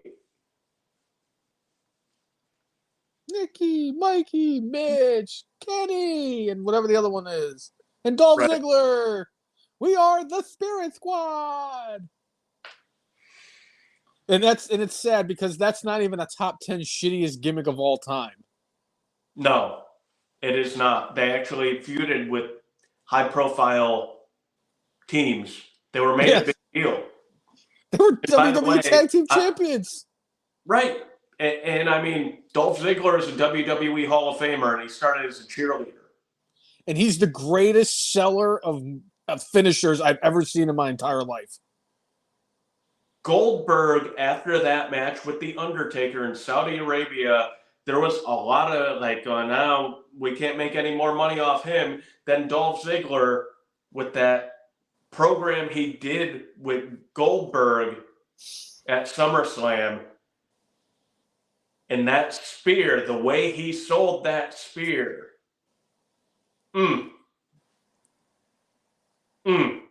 Yeah, that was, and it was funny too because after the match when Goldberg was leaving and Dolph Ziggler grabbed the mic, is that all you got? Huh? Why don't you get back in and hit him with another spear? I was like, this is freaking. That was one of my favorite Goldberg moments because you know how I am. 35 years that I've been a wrestling fan. My favorite thing and my two favorite things in professional wrestling are tag team wrestling matches and squash matches. So the fact that Goldberg won that match in a squash was my favorite thing. That was one of my, if not my absolute favorite Goldberg match. I'd have to really think about it. It's hard to say, like, when he was able to lift up Hugh Morris the way he did and hit him with that jackhammer for numero uno, that it wasn't. It's either that or his match against William Regal. Yeah. But I won't say anything good about Goldberg because he ended the Hitman's career. Salty Brett. Fuck Goldberg. Right. So, a couple of free agents or free agents to be. Deonna Purrazzo, apparently her deal with TNA is coming up very soon. There are a lot of people believing that she will re-sign with the company. You know, she's more or less dipped her toe in the water of just about every major company in the world. Do you think she stays with TNA, or does she try the WWE route again, or does she go to AEW? It's not that last one. Get out of here. Come on, Jay. No self-respecting, successful woman in the women's wrestling division is going to go to AEW. Why? It has been the biggest black hole for the last 4 years in AEW next to Tony Khan's nose. She goes back to WWE. And I'm going to tell you why. And if she stayed with Impact or TNA, I wouldn't be surprised because I know that she's engaged or married to Steve Maclin. But when Chelsea Green was written off and her contract expired with Impact, and she did the thing, and Deonna Purrazzo goes, "Where are you going?" And Chelsea Green says, "I'm going home." And then ends up in the Royal Rumble, is now half of the women's tag team champions. And oh, by the way, she's going to be, spoiler alert, my women's wrestler of the year. But as Chelsea Green was leaving, Deonna Purrazzo said, "Take me with you." She is very good friends with Chelsea. She has unfinished business in WWE because I was very upset when they got rid of her because I thought that she had a lot of potential and she could have been a star for WWE. I'm not saying she's Cody Rhodes where she gets released, goes and shows her who she really is, and then she's going to become the top babyface in WWE. I think she's more inclined to have a run like Cody upon his return than, like, say, Gail Kim. Would you prefer to be a mid or upper mid-card person on the biggest game in town, or would you prefer to be the biggest fish in a smaller pond? And that's the question she has to ask herself. Or does she have the belief in herself that, like, okay, this might be where they see me, but I think I could win them over. I think that she has unfinished business in WWE, and I'm sure she's going to use that as a chip on her shoulder when she returns. Plus, she was with NXT, and Triple H was running NXT, and she's probably like, and I'm telling you, the connection with her and Chelsea Green is going to play a huge role about where Deonna Purrazzo goes once her contract expires next year. I do think, I don't know what it is. I got this weird feeling she's going to go back to WWE. Another person whose contract is coming up is Andrade. Andrade apparently is doing shows with CMLL. And AEW is okay with him making these appearances. Generally, Andrade charges a whole bunch of money for appearances, and apparently CMLL is not known for paying talent a lot of money. It certainly feels and seems like Andrade is doing these shows as a last hurrah before he knows he's not able to go there. It feels like Andrade will be the guy deciding to go back and swim in the bigger pond and be with his wife and not with his father-in-law, and see what he could do with the Triple H regime. Triple H did very well with him. You know, if he ended up partnered back with Zelina Vega as part of the LWO or something else, I think he would be far more satisfied than his current lot. Clearly, he's not going to stay with AEW. I just thought it was funny because when he got released, he had even said it. He goes, I'm going to leave WWE, and I'm going to come back a bigger star. Here we are. It's 2023, a few years after he got released from WWE, and quite frankly, he's not a bigger star. Yeah. I don't see him. He's a great wrestler. I'll give him that. And I don't see him as anything more than a mid-card guy that's going to win the Intercontinental Championship and the United States title. He's not main event caliber. I'm sorry. Not what the roster WWE has right now. No. There are way more people that are like, if I were WWE, I'd invest more time in Dragon Lee. If you're trying to hit specifically the Latinos Spanish demographic and you're trying to build for the future, which clearly they are, because the void left by Wes Lee's injury has been filled with Dragon Lee. So when Dom is going defending his NXT North American title tomorrow at Deadline, he's going to be going against Dragon Lee. By the way, Dragon Lee brought in and had that match, Survivor Series. You know, they're putting Dragon Lee in good spots. They had Rey Mysterio specifically come out and say, oh, yes, Dragon Lee is going against my son, Dirty Dom.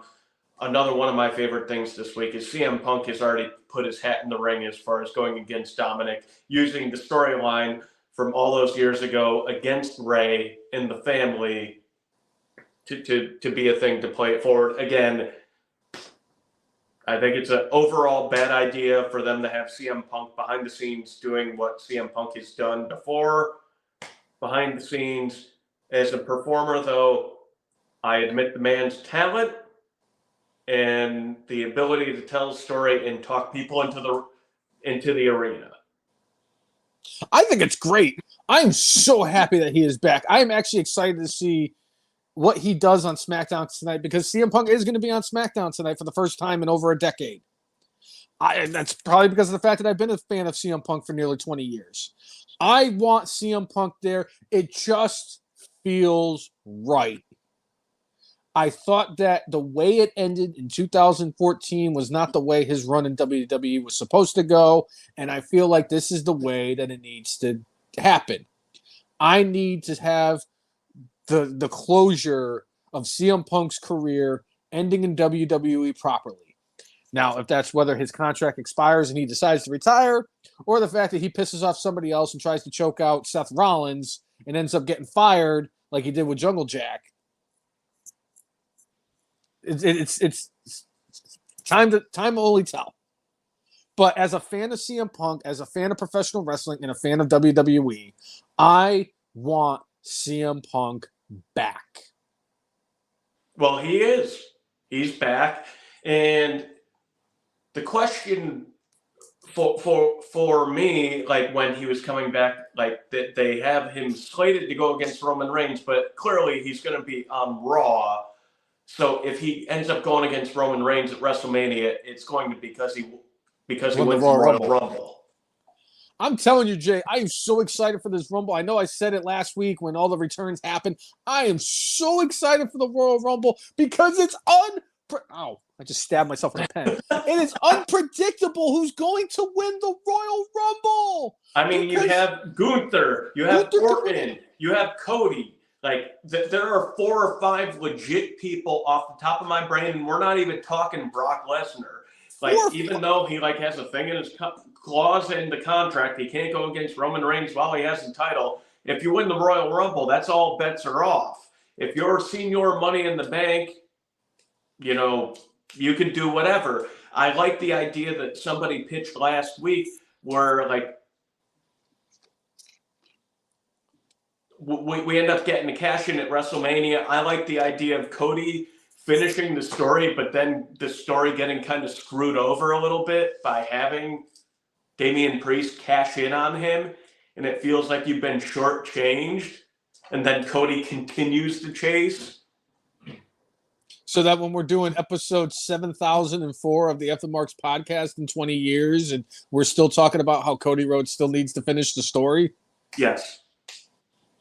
Even though he kind of finished the story, but it was unsatisfactory because he held the title for about as long as Rey Mysterio that one time. Yeah, at band camp. That ended up being, what, like 53 minutes? He won it at the beginning of Raw and then lost it to Cena that night, and then Cena came face-to-face with CM Punk when they rushed the return instead of having CM Punk do what they should have had him do. And another thing that they really dropped the ball with. And I could do a top 10 list, but then I'd have to pair off like 300 or 400 things of dumb things that WWE has done where they dropped the ball. Yeah. I would have a list the size of the list of Jericho.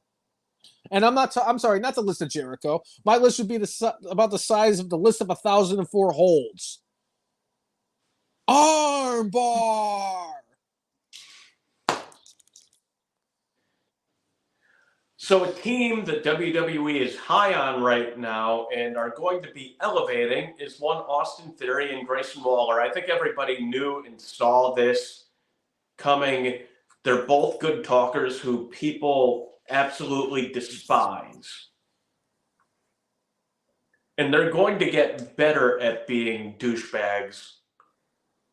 All that being said, they're douchey enough that Grayson Waller picked out a specific fan in Newark, New Jersey, and just absolutely railed into this dude.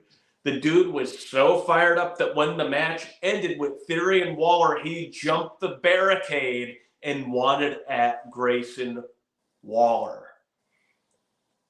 Thankfully, security was actually very good. It wasn't like when Seth Rollins got tackled by that dude. And got the rear naked chokehold like CM Punk put on Jungle Jack. Right, and we got to see his plumber butt. We didn't see any plumber butt here. Security did their job, but the fact that Grayson Waller pissed off a dude enough that he wanted to jump the barricade several minutes after Waller had provoked him. You want to talk about a dude who knows how to incite a crowd and get them invested. Quite honestly, whether it's WrestleMania or it ends up being an Elimination Chamber when they're in Perth, if he and Austin Theory win the tag team championships, you know, they lost their opportunity at them. But you could build them back up by then. They could make their way through the roster and get another opportunity and cash in that next time. But the fact, very good on WWE security for not letting it turn into something else, but good on freaking Waller for being such a douche. I've enjoyed their pairing. They have been excellent together. They really do play off each other very well. And I know this was only supposed to be like a temporary thing, but they have been so good together. The WWE is planning on keeping them together through WrestleMania. And who's with the douche on Parks and Rec? I'm sorry, I'm just the douche. Oh, God, I can't remember. Thunder and the douche. It'll come to me by the end of the podcast. I promise you. Yeah. As of right now, I can't think of it. Yeah. Cyrus and the douche. Okay. I think that's what it was. And I'm pretty sure that dude was on Seinfeld at one point too. They played not the douche, Cyrus. Anyway, Waller is the douche. And and Austin Theory's face looks like a douche. Hey, the douche might end up as Ann Perkins' surrogate, right? Ann Perkins. Yeah. That would literally have been the worst thing that they had done on Parks and Rec. Literally.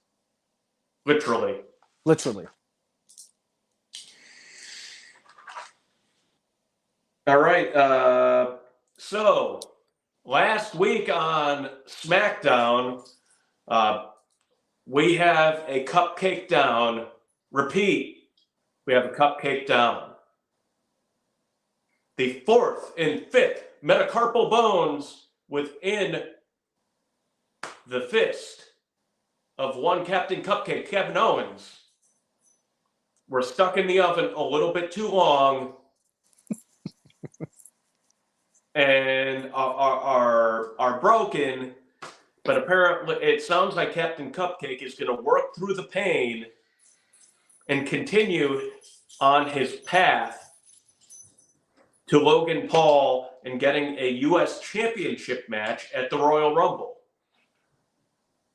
I'm not really excited. I'm curious to see who's going to be the one NXT star that they bring up to be in this tournament to fight Logan Paul for the U.S. title.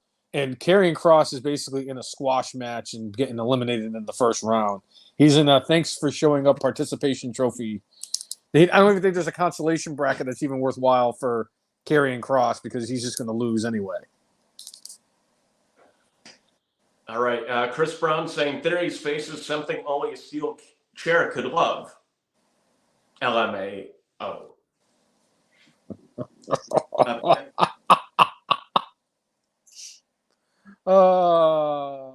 And or a mother.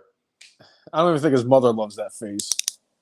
It's just a shame because the kid is actually talented. He looks like a specimen.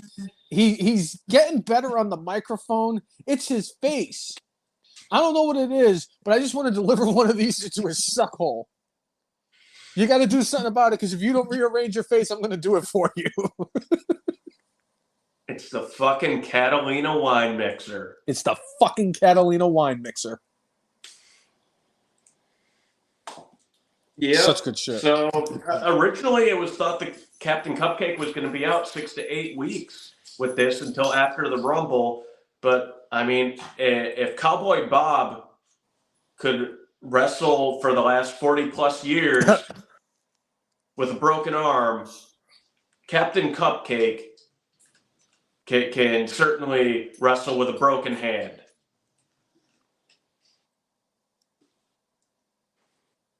And with two hands, he has a fighting chance to win the U.S. Championship. Or was it was any man with two hands has a fighting chance? And then you get Gronk spiked in the ring by Braun Strowman. And then the Brainless one on his podcast 7 years later still talks about that Gronk spike. And Braun Strowman did give a quick update on his recovery. He said he just had his 5-month checkup. And it sounds like things are actually recovering and repairing well. His doctor said he could begin lifting weights again. Strowman said, yeah, this is supposed to be something that's supposed to keep me out for a year, but I'm still holding out hope that I can make a Royal Rumble appearance. He's holding out hope that he's going to show up on Christmas Eve and play the Washington football team. Yeah. Like Tony Khan's favorite football player, Aaron Rodgers. Yeah. Yeah. I'm actually hoping for Braun Strowman's return soon. I've always liked Braun Strowman. He's genuinely a good dude. You know, I thought he had one of the least memorable Universal Championship title runs since they've introduced the Universal Championship. But like I always go back to when the early days of the F and Marks podcast, and we were sitting there, and they at the same time they had Braun Strowman, who had just gotten taken away from the Wyatt family, and you had Nia Jax, who had just gotten called up from NXT. And you could see Braun Strowman on a week-to-week basis progress and get better in the ring. And the man could move for a guy his size. And when he does the thing and he runs around the outside of the ring and he just barrels through everybody like he's on his way to Waffle House, it's one of my favorite things. And I can't wait to see Braun Strowman get back because I appreciate Braun Strowman. And I'll admit it, I popped the night he returned to WWE on Raw. Yeah. So that, and I want to see his pictures at Waffle House once again. Yeah, he said because he wasn't able to lift weights, he was actually eating less. And I think he said he lost somewhere in the neighborhood of like 35 pounds. And now that he's able to lift weights again, he'll be able to kind of start up in his Waffle House game again. Yeah? Yeah. All I'm happy right. for him. Another good move WWE's making, similar to what they've done recently when they've had their overseas trips, is they have taped things ahead of time, whether it's SmackDown, whether it's Raw. Yep. No need to have people wrestle live on a Friday night only to be halfway around the world the next morning and you expect them to put on a good match. So they stopped that crap, thankfully. One thing that they're doing this year, Christmas happens to be on a Monday night. Going back to what we were talking about earlier in the podcast with Randy Orton saying that Triple H has become a different type of person since his health scare. Making sure the performers are there for the important things in their lives and their families' lives. WWE, it sounds like, is going to be putting on a year in review on Christmas. That's what it should be. Good for them. When Vince was in charge, it was like, hey, pal, we're just going to do a live show. The show has to go on. You know what? People need a healthy family life. Right? Yeah? They need a healthy body. Yeah? They need a healthy mental faculty. Yeah? To be a good performer for you for years to come.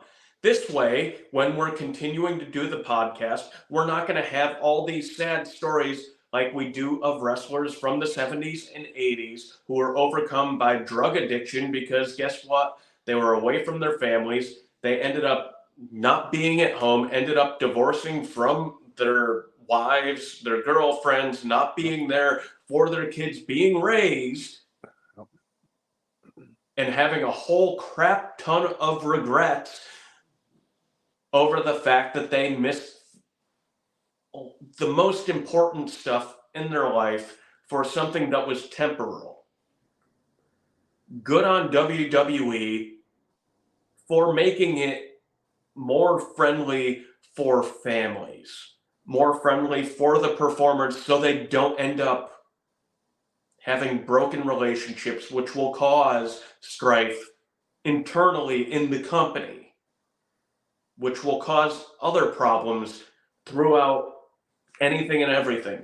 Good on them for taking these small steps in a lot of different little places where it's going to turn in, and I think over the years, bring in big dividends for them. Good for them. Yes, I agree. And it's so much better than when you had Alberto Del Rio, who had just turned face, play the nefarious heel during the Christmas thing and run over Santa Claus with his car. Yes. And then had John Cena beat him in a Christmas on 34th Street fight or whatever the hell it was that they did. Yeah. The gimmicky shit. Where you have Otis in a Nutcracker match. Yeah. A Miracle on 34th Street fight. That's what it was. Right. All right. WWE alumni Tyler Breeze announced on the Up Up Down Down podcast that he and his wife had a baby boy. Congratulations to the two of them. And it sounds like Tyler and Sleep are not a thing that are happening. No. Congratulations to one half of what was once Nicole's least favorite tag team in WWE, who has now been replaced by Los Lotharios. Yes. The effing wife.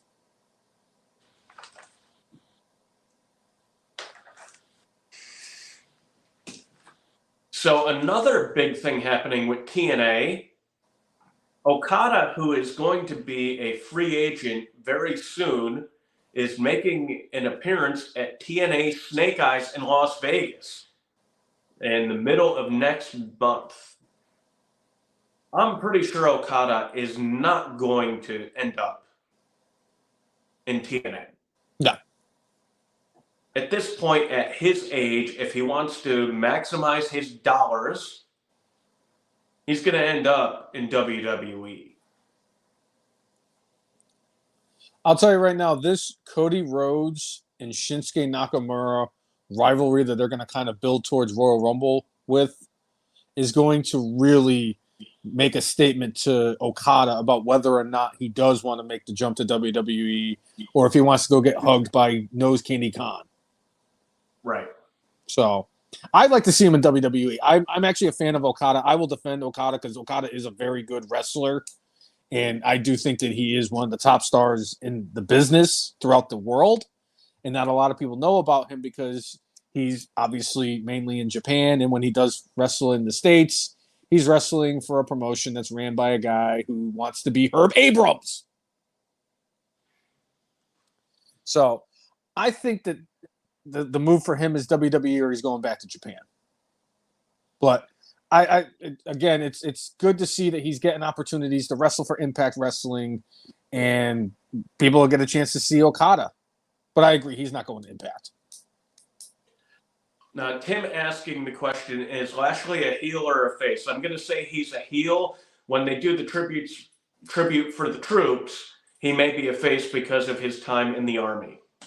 And I think they view tribute as, tribute to the troops, almost like soap operas. Soap operas will have like a Christmas Day show where more or less they put the storylines to bed for at least a week or two.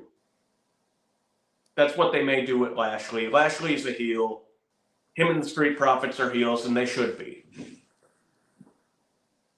Bobby Lashley could be a heel or a face. I'm still a fan of Bobby Lashley and the Street Profits for that matter. And I'll say this. I've said it before. I'll say it again. Say what you will about Vince McMahon and WWE. One of the best things they do every single year when they do it is the tribute to the troops.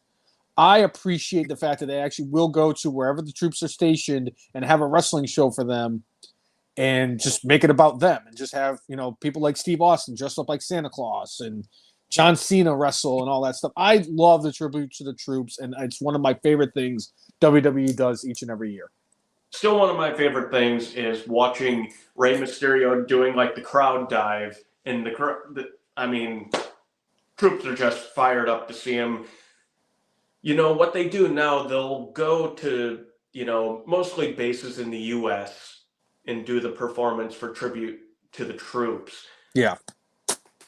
The amount of balls it took them back in the mid-2000s to go to Afghanistan, to go to Baghdad. They were in Baghdad and did a show. It was still a war zone. and they did a show. They did it for a few years. And I think they did one in Afghanistan. And mostly they'd been going around to U.S. bases in the last like decade. But that said a lot. I'm gonna tell you right now, if they go to the Norfolk Naval Base and people who work there are allowed to go to that show, I'm really gonna be kicking my own ass. Hey, I could talk to some people. We know some people. We know some people that work there. It's fine. It is fine. I don't need to go back there because A, I don't really want to deal with the traffic going into the naval base, and number two, I don't want the PTSD that I still have from working there for 2.5 years and dealing with government employees and people with donkey teeth. And people with donkey teeth and who get fucked by Eagle fans. Yeah. Yeah. So one question on a lot of people's mind, and it was on my mind. Who does number 2 work for? Right. AEW brought in Adam Copeland not that long ago. I imagine them really drawing out this storyline with Christian where like Adam Copeland did not touch Christian for quite a long time. And here it is on an episode of Dynamite, not that long into the run, we get the match. And I was like, you could have waited with this. And Edge did an interview where he explained exactly why he wanted it to happen where it happened. Blame Canada. Blame Canada. If I could quote this South Park, it's I blame Canada. Right.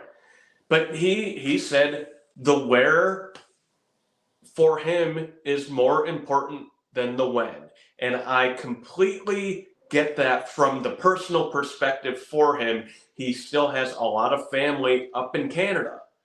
They were able to go to that. Whereas if he had, held off till All In and they were in England, yep, he wouldn't have a bunch of immediate family members, that close. He would have to fly them out on his own dime. I'm sure he has plenty of money to do that, but for him, I'm sure it's something special to be in his home country, the place where he and Christian started out, where, they've been friends for 40 years at this point. I get that. I do. And they had, their best version of like a kind of non-finish that they could for the match. Still think it was early, but I do get why it happened.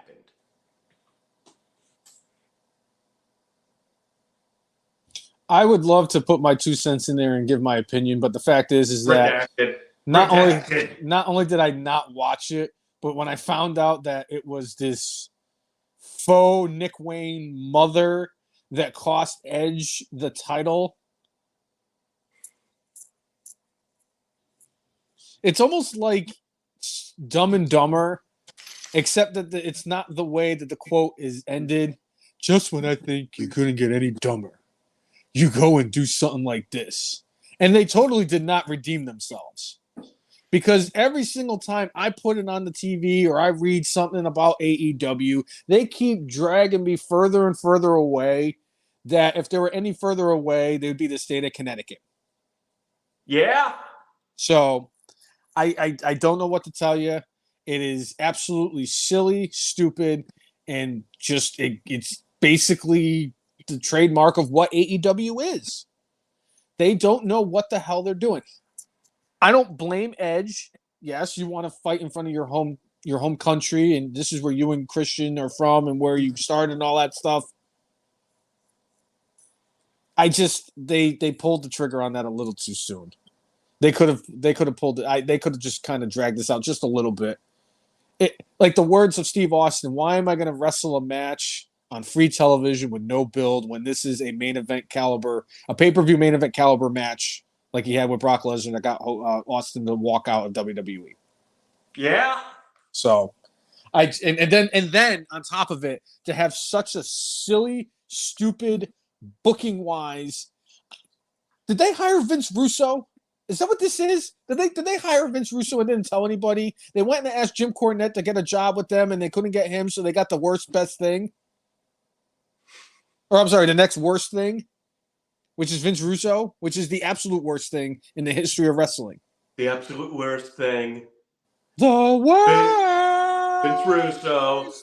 I mean, Vince Russo several weeks ago did ask them if AEW needed his help.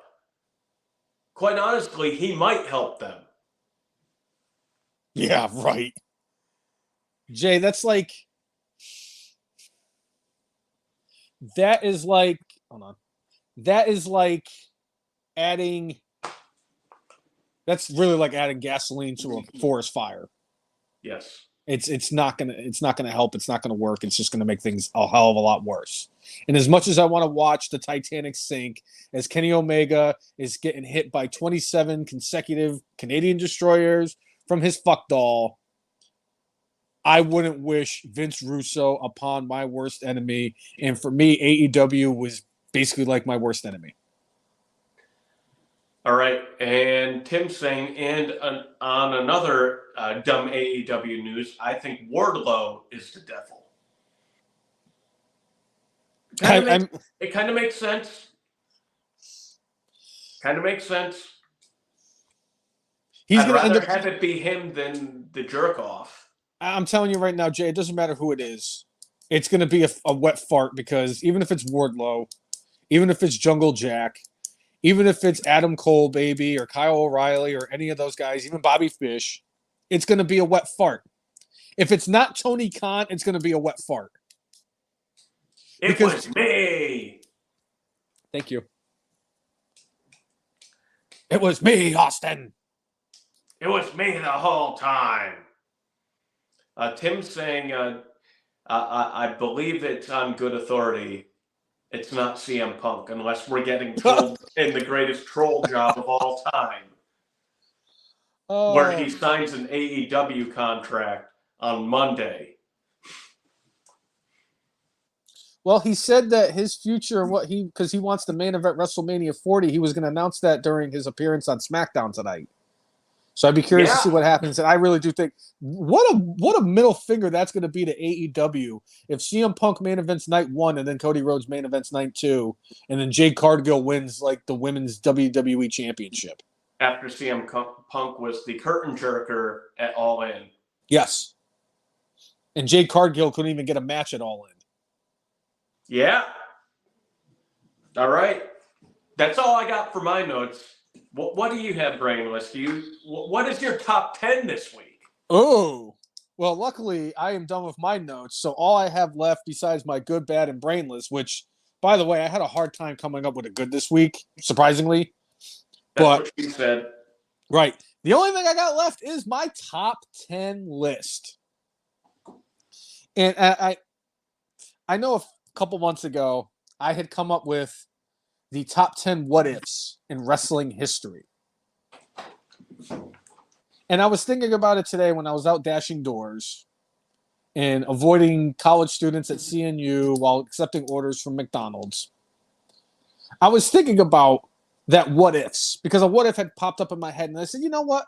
Maybe I should come up with a second top 10 list about what-ifs. Because I felt like that last one was lackluster and I wanted to redeem myself.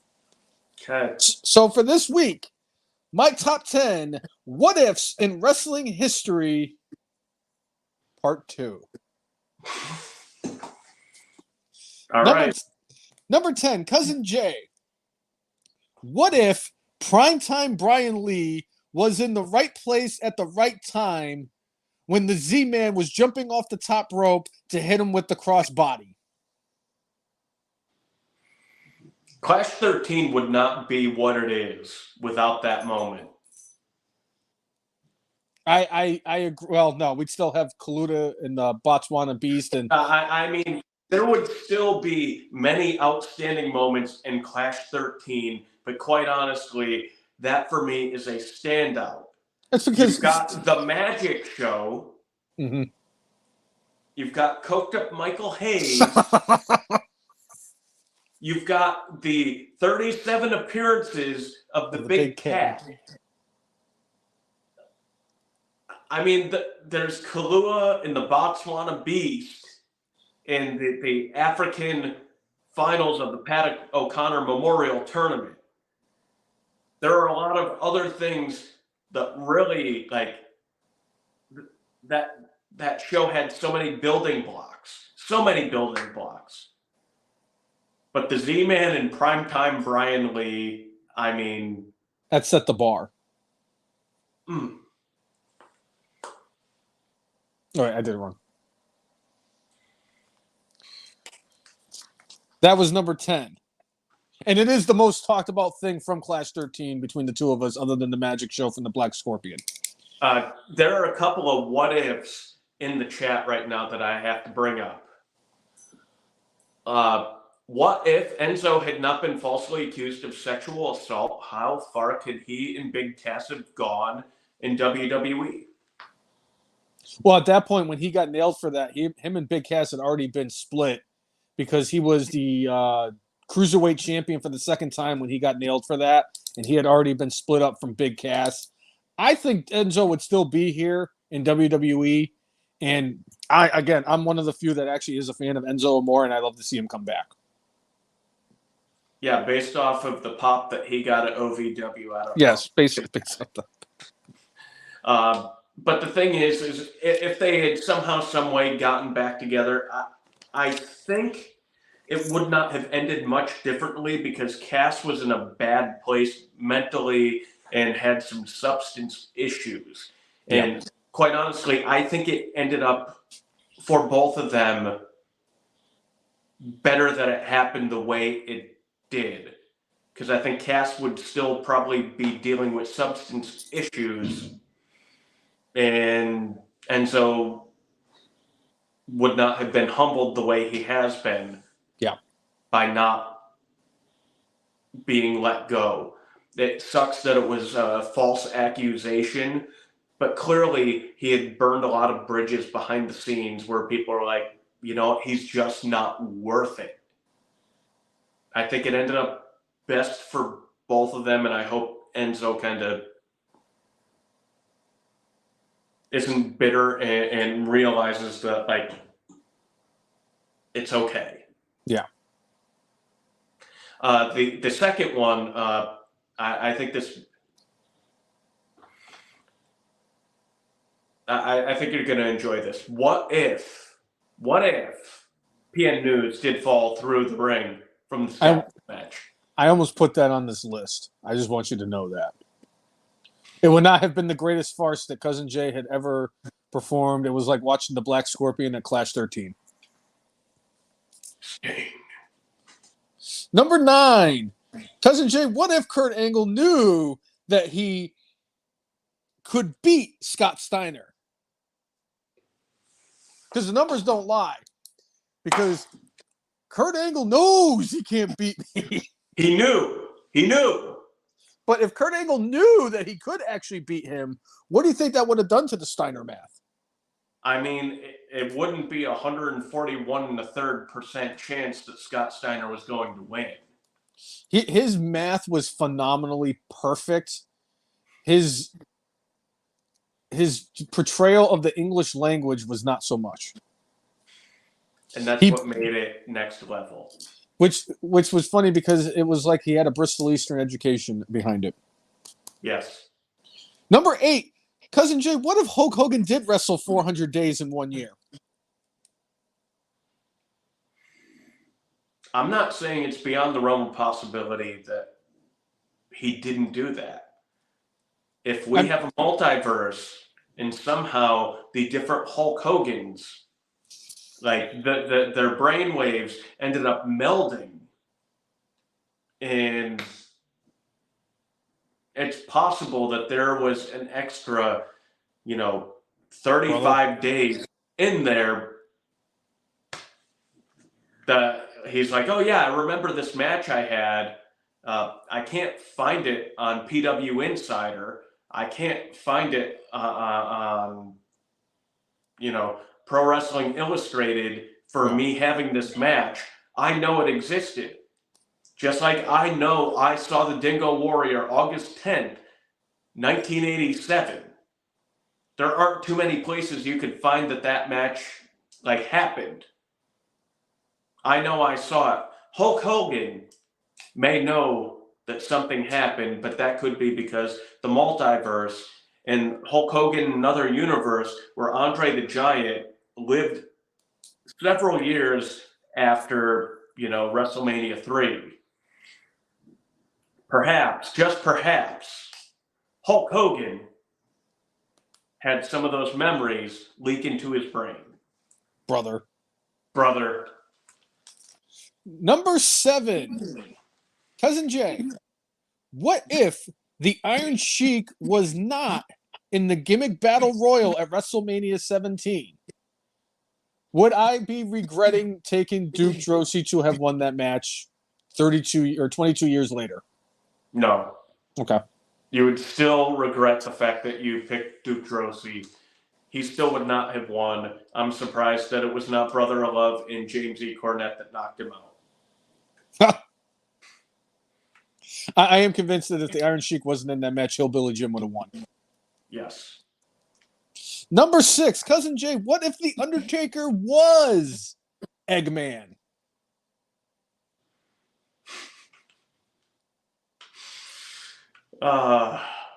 We would not have had the greatest gimmick in the history of professional wrestling since a monsoon of gorillas. I don't know if that's true. He could have, if he could make The Undertaker work, he could have made Eggman work. I believe it too. But we got The Undertaker. Wrestling World is better for it. We got Tuesday in Texas, where Hulk Hogan took a devastating pile driver, which messed him up and stunted The Undertaker's push. And you know what? The other thing that happened, I mean, Hogan was supposed to beat him at WrestleMania 3 and stop the streak. But I think because Tuesday in Texas and all that happened with that's why Hogan decided that he needed to bury The Undertaker so he wouldn't lose to him at WrestleMania 3 and hold off until WrestleMania 30. So Brock, who was not even like a fart in the wind at that point for WWE, he knew Brock was going to be there. So Yes.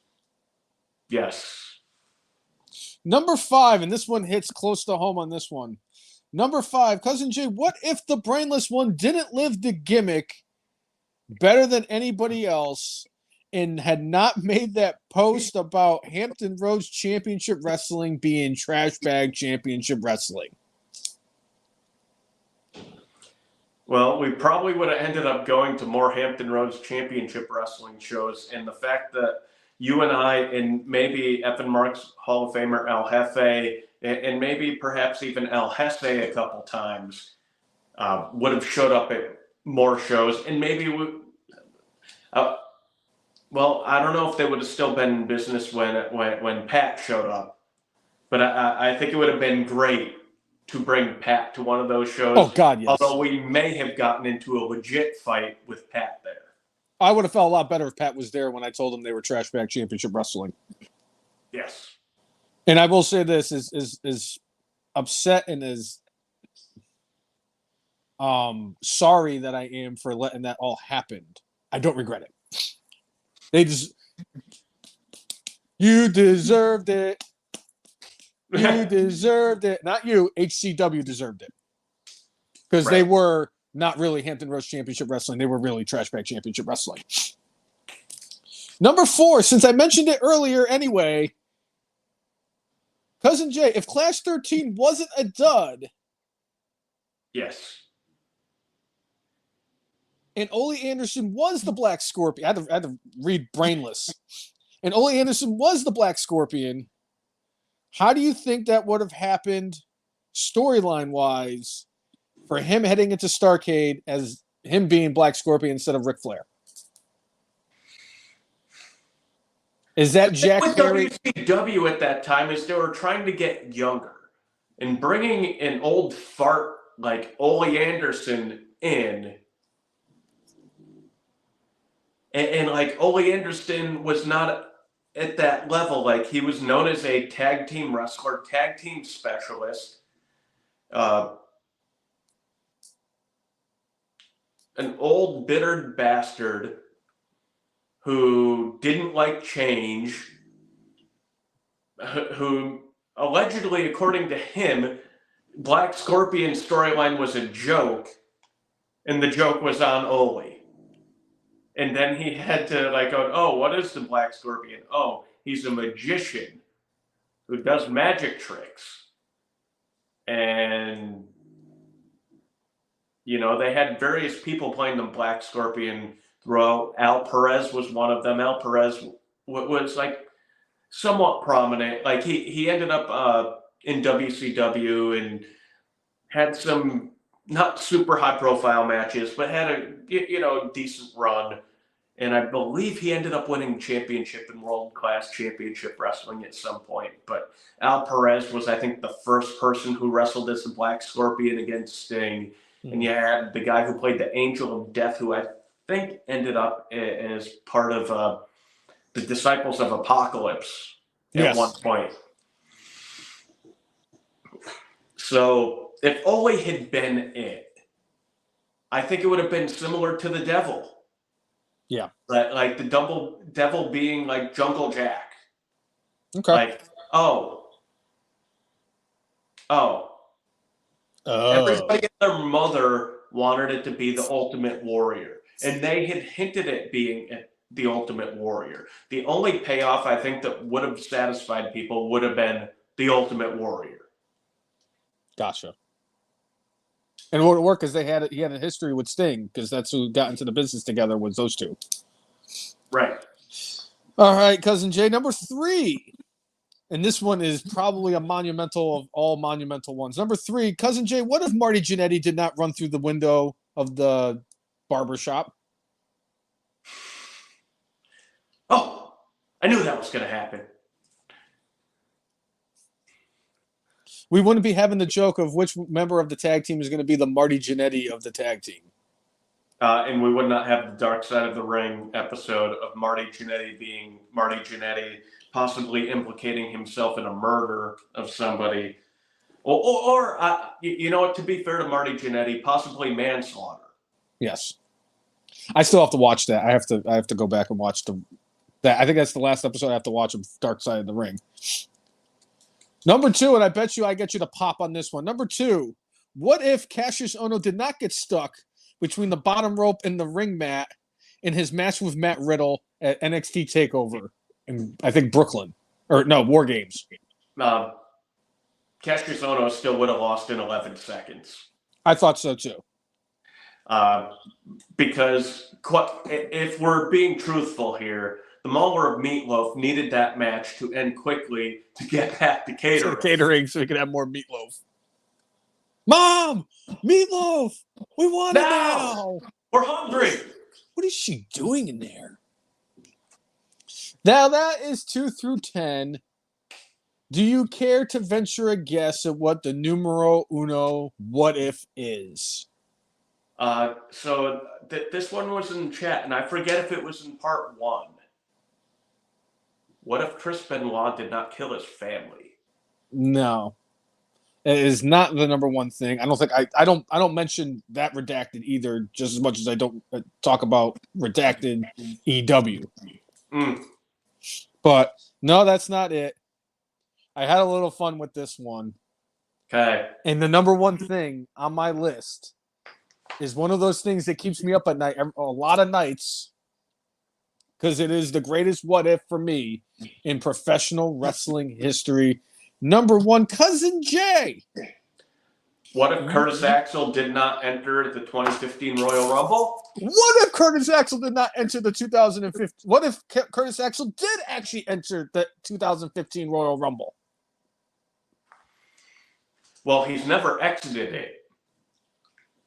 If he had entered it, I don't know what we would do at the very end of this podcast. I really don't. That's the stuff that keeps me up at night. If I could go back in time, the only thing I would never touch is Curtis Axel in the 2015 Royal Rumble, because I could not, and for the life of me, I could not take away one of my favorite parts about the podcast, because the only human being on planet Earth who has been on more episodes of the podcast than either you or I have been in is FM Marks Hall of Famer. Yeah. Yeah, but that is my top 10. All right. I think it's time now for our good. Our bad. I can't believe I forgot that was Dick Dastardly. And the Brainless. Yeah. So, Cousin Jay, what do you got for your good this week? I'm actually going to give it to WWE and their management for giving performers Christmas off. We do not have the dastardly Vince McMahon, miserly Vince McMahon telling performers, screw your family, screw your life. You've got to give your soul to professional wrestling. I don't care what the consequences are. Good on WWE for finally doing the right damn thing.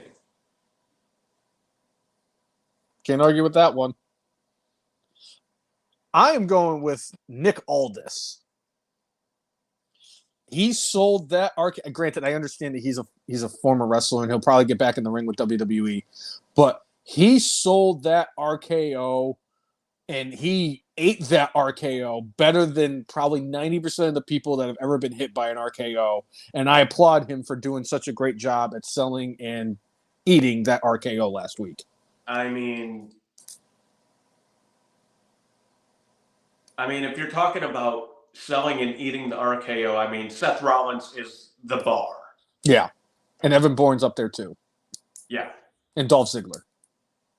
And then JD McDonough now. Yes. Very true. Yeah. What do you got for your bed?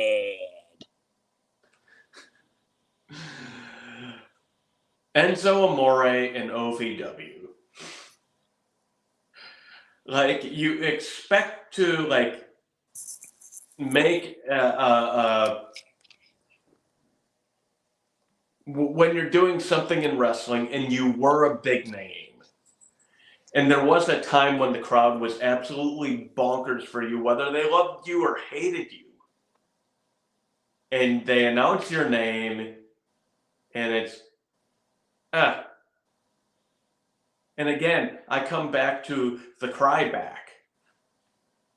He talks about how he would get like 3 times the pop of Fragile Phil if he came back, and it wouldn't matter if it was in Chicago or anywhere else, the crowd would be really loud for him. I think Cryback would have a big humbling happen to him where they wouldn't know, like, who the hell is this guy? Because most of the people who are watching now, specifically the kids, have not seen him. Right. Don't know who the heck he is. He's just this big dude who has a theme song that says, "Feed me more."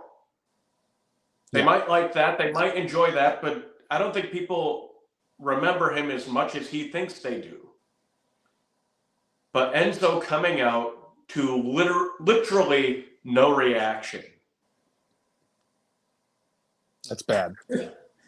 That was bad. Can't argue that one either. I'm going to go with Wes Lee.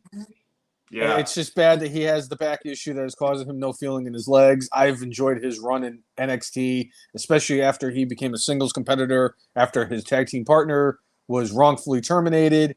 And hell, he had one hell of a run as North American champion. So I think it's bad that Wes Lee is out for a while. Yeah. And I hope for the best for him. All right. What do you got for your Brainless?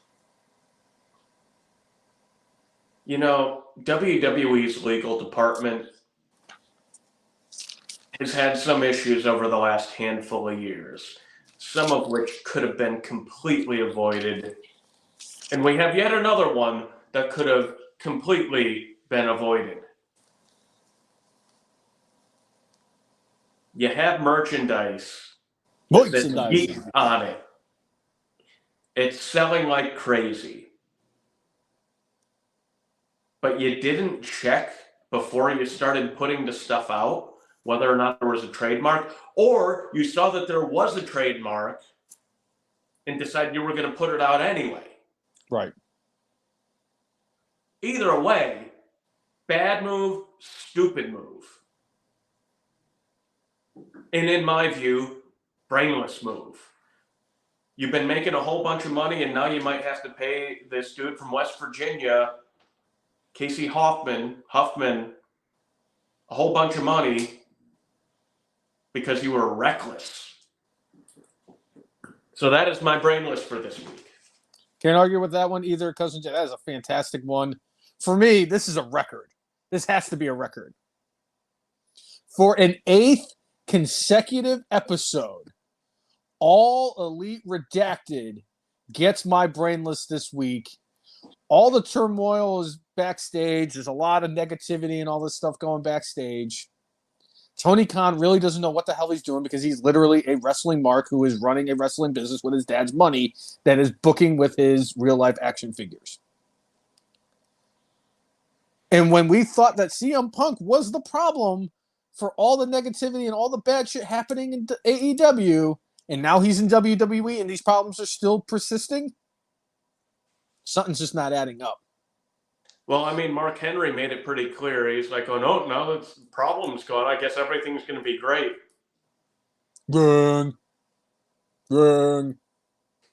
So for me, Tony Khan and AEW, and Tony Khan's going to be winning a lot of freaking Marquee Awards in a couple weeks. AEW gets my brainless for the week for an 8th consecutive episode.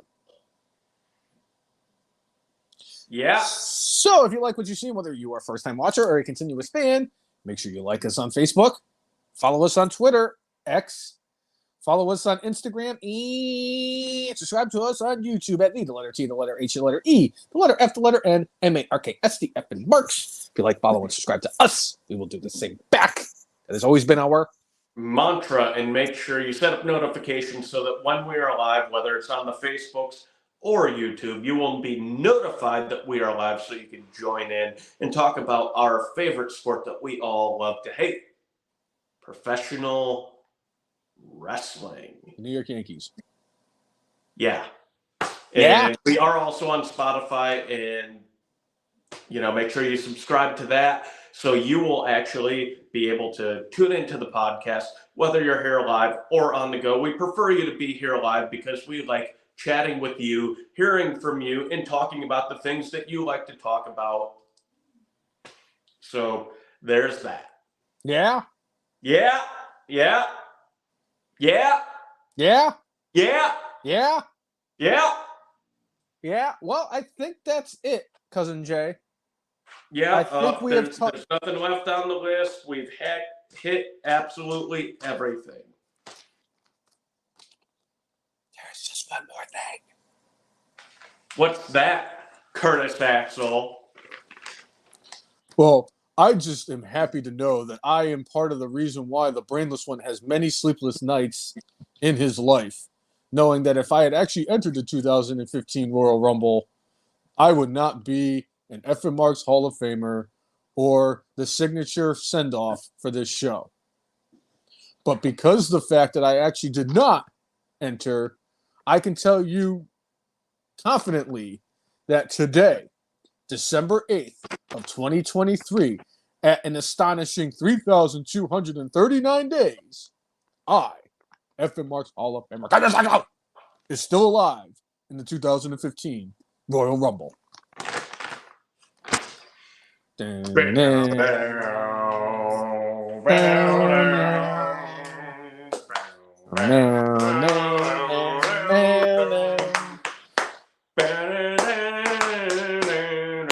for episode 339 of everyone's favorite wrestling podcast, the F. Marks, I'm Jay, and he is Dick Dastardly, the brainless one. Make sure you mark out with your guac out. special programming note, we will be live on Thursday evening this coming week. Thursday evening, where we will be catching you up on professional wrestling. Yeah. We will figure out an exact time, but it will probably be somewhere in the 6:30 or 7 o'clock range. Yes. But we will talk to you then, and we look forward to another week of professional wrestling craziness. Yeah. Yeah? Yeah. All right. Thanks for tuning in. Catch you later, everyone. Yeah.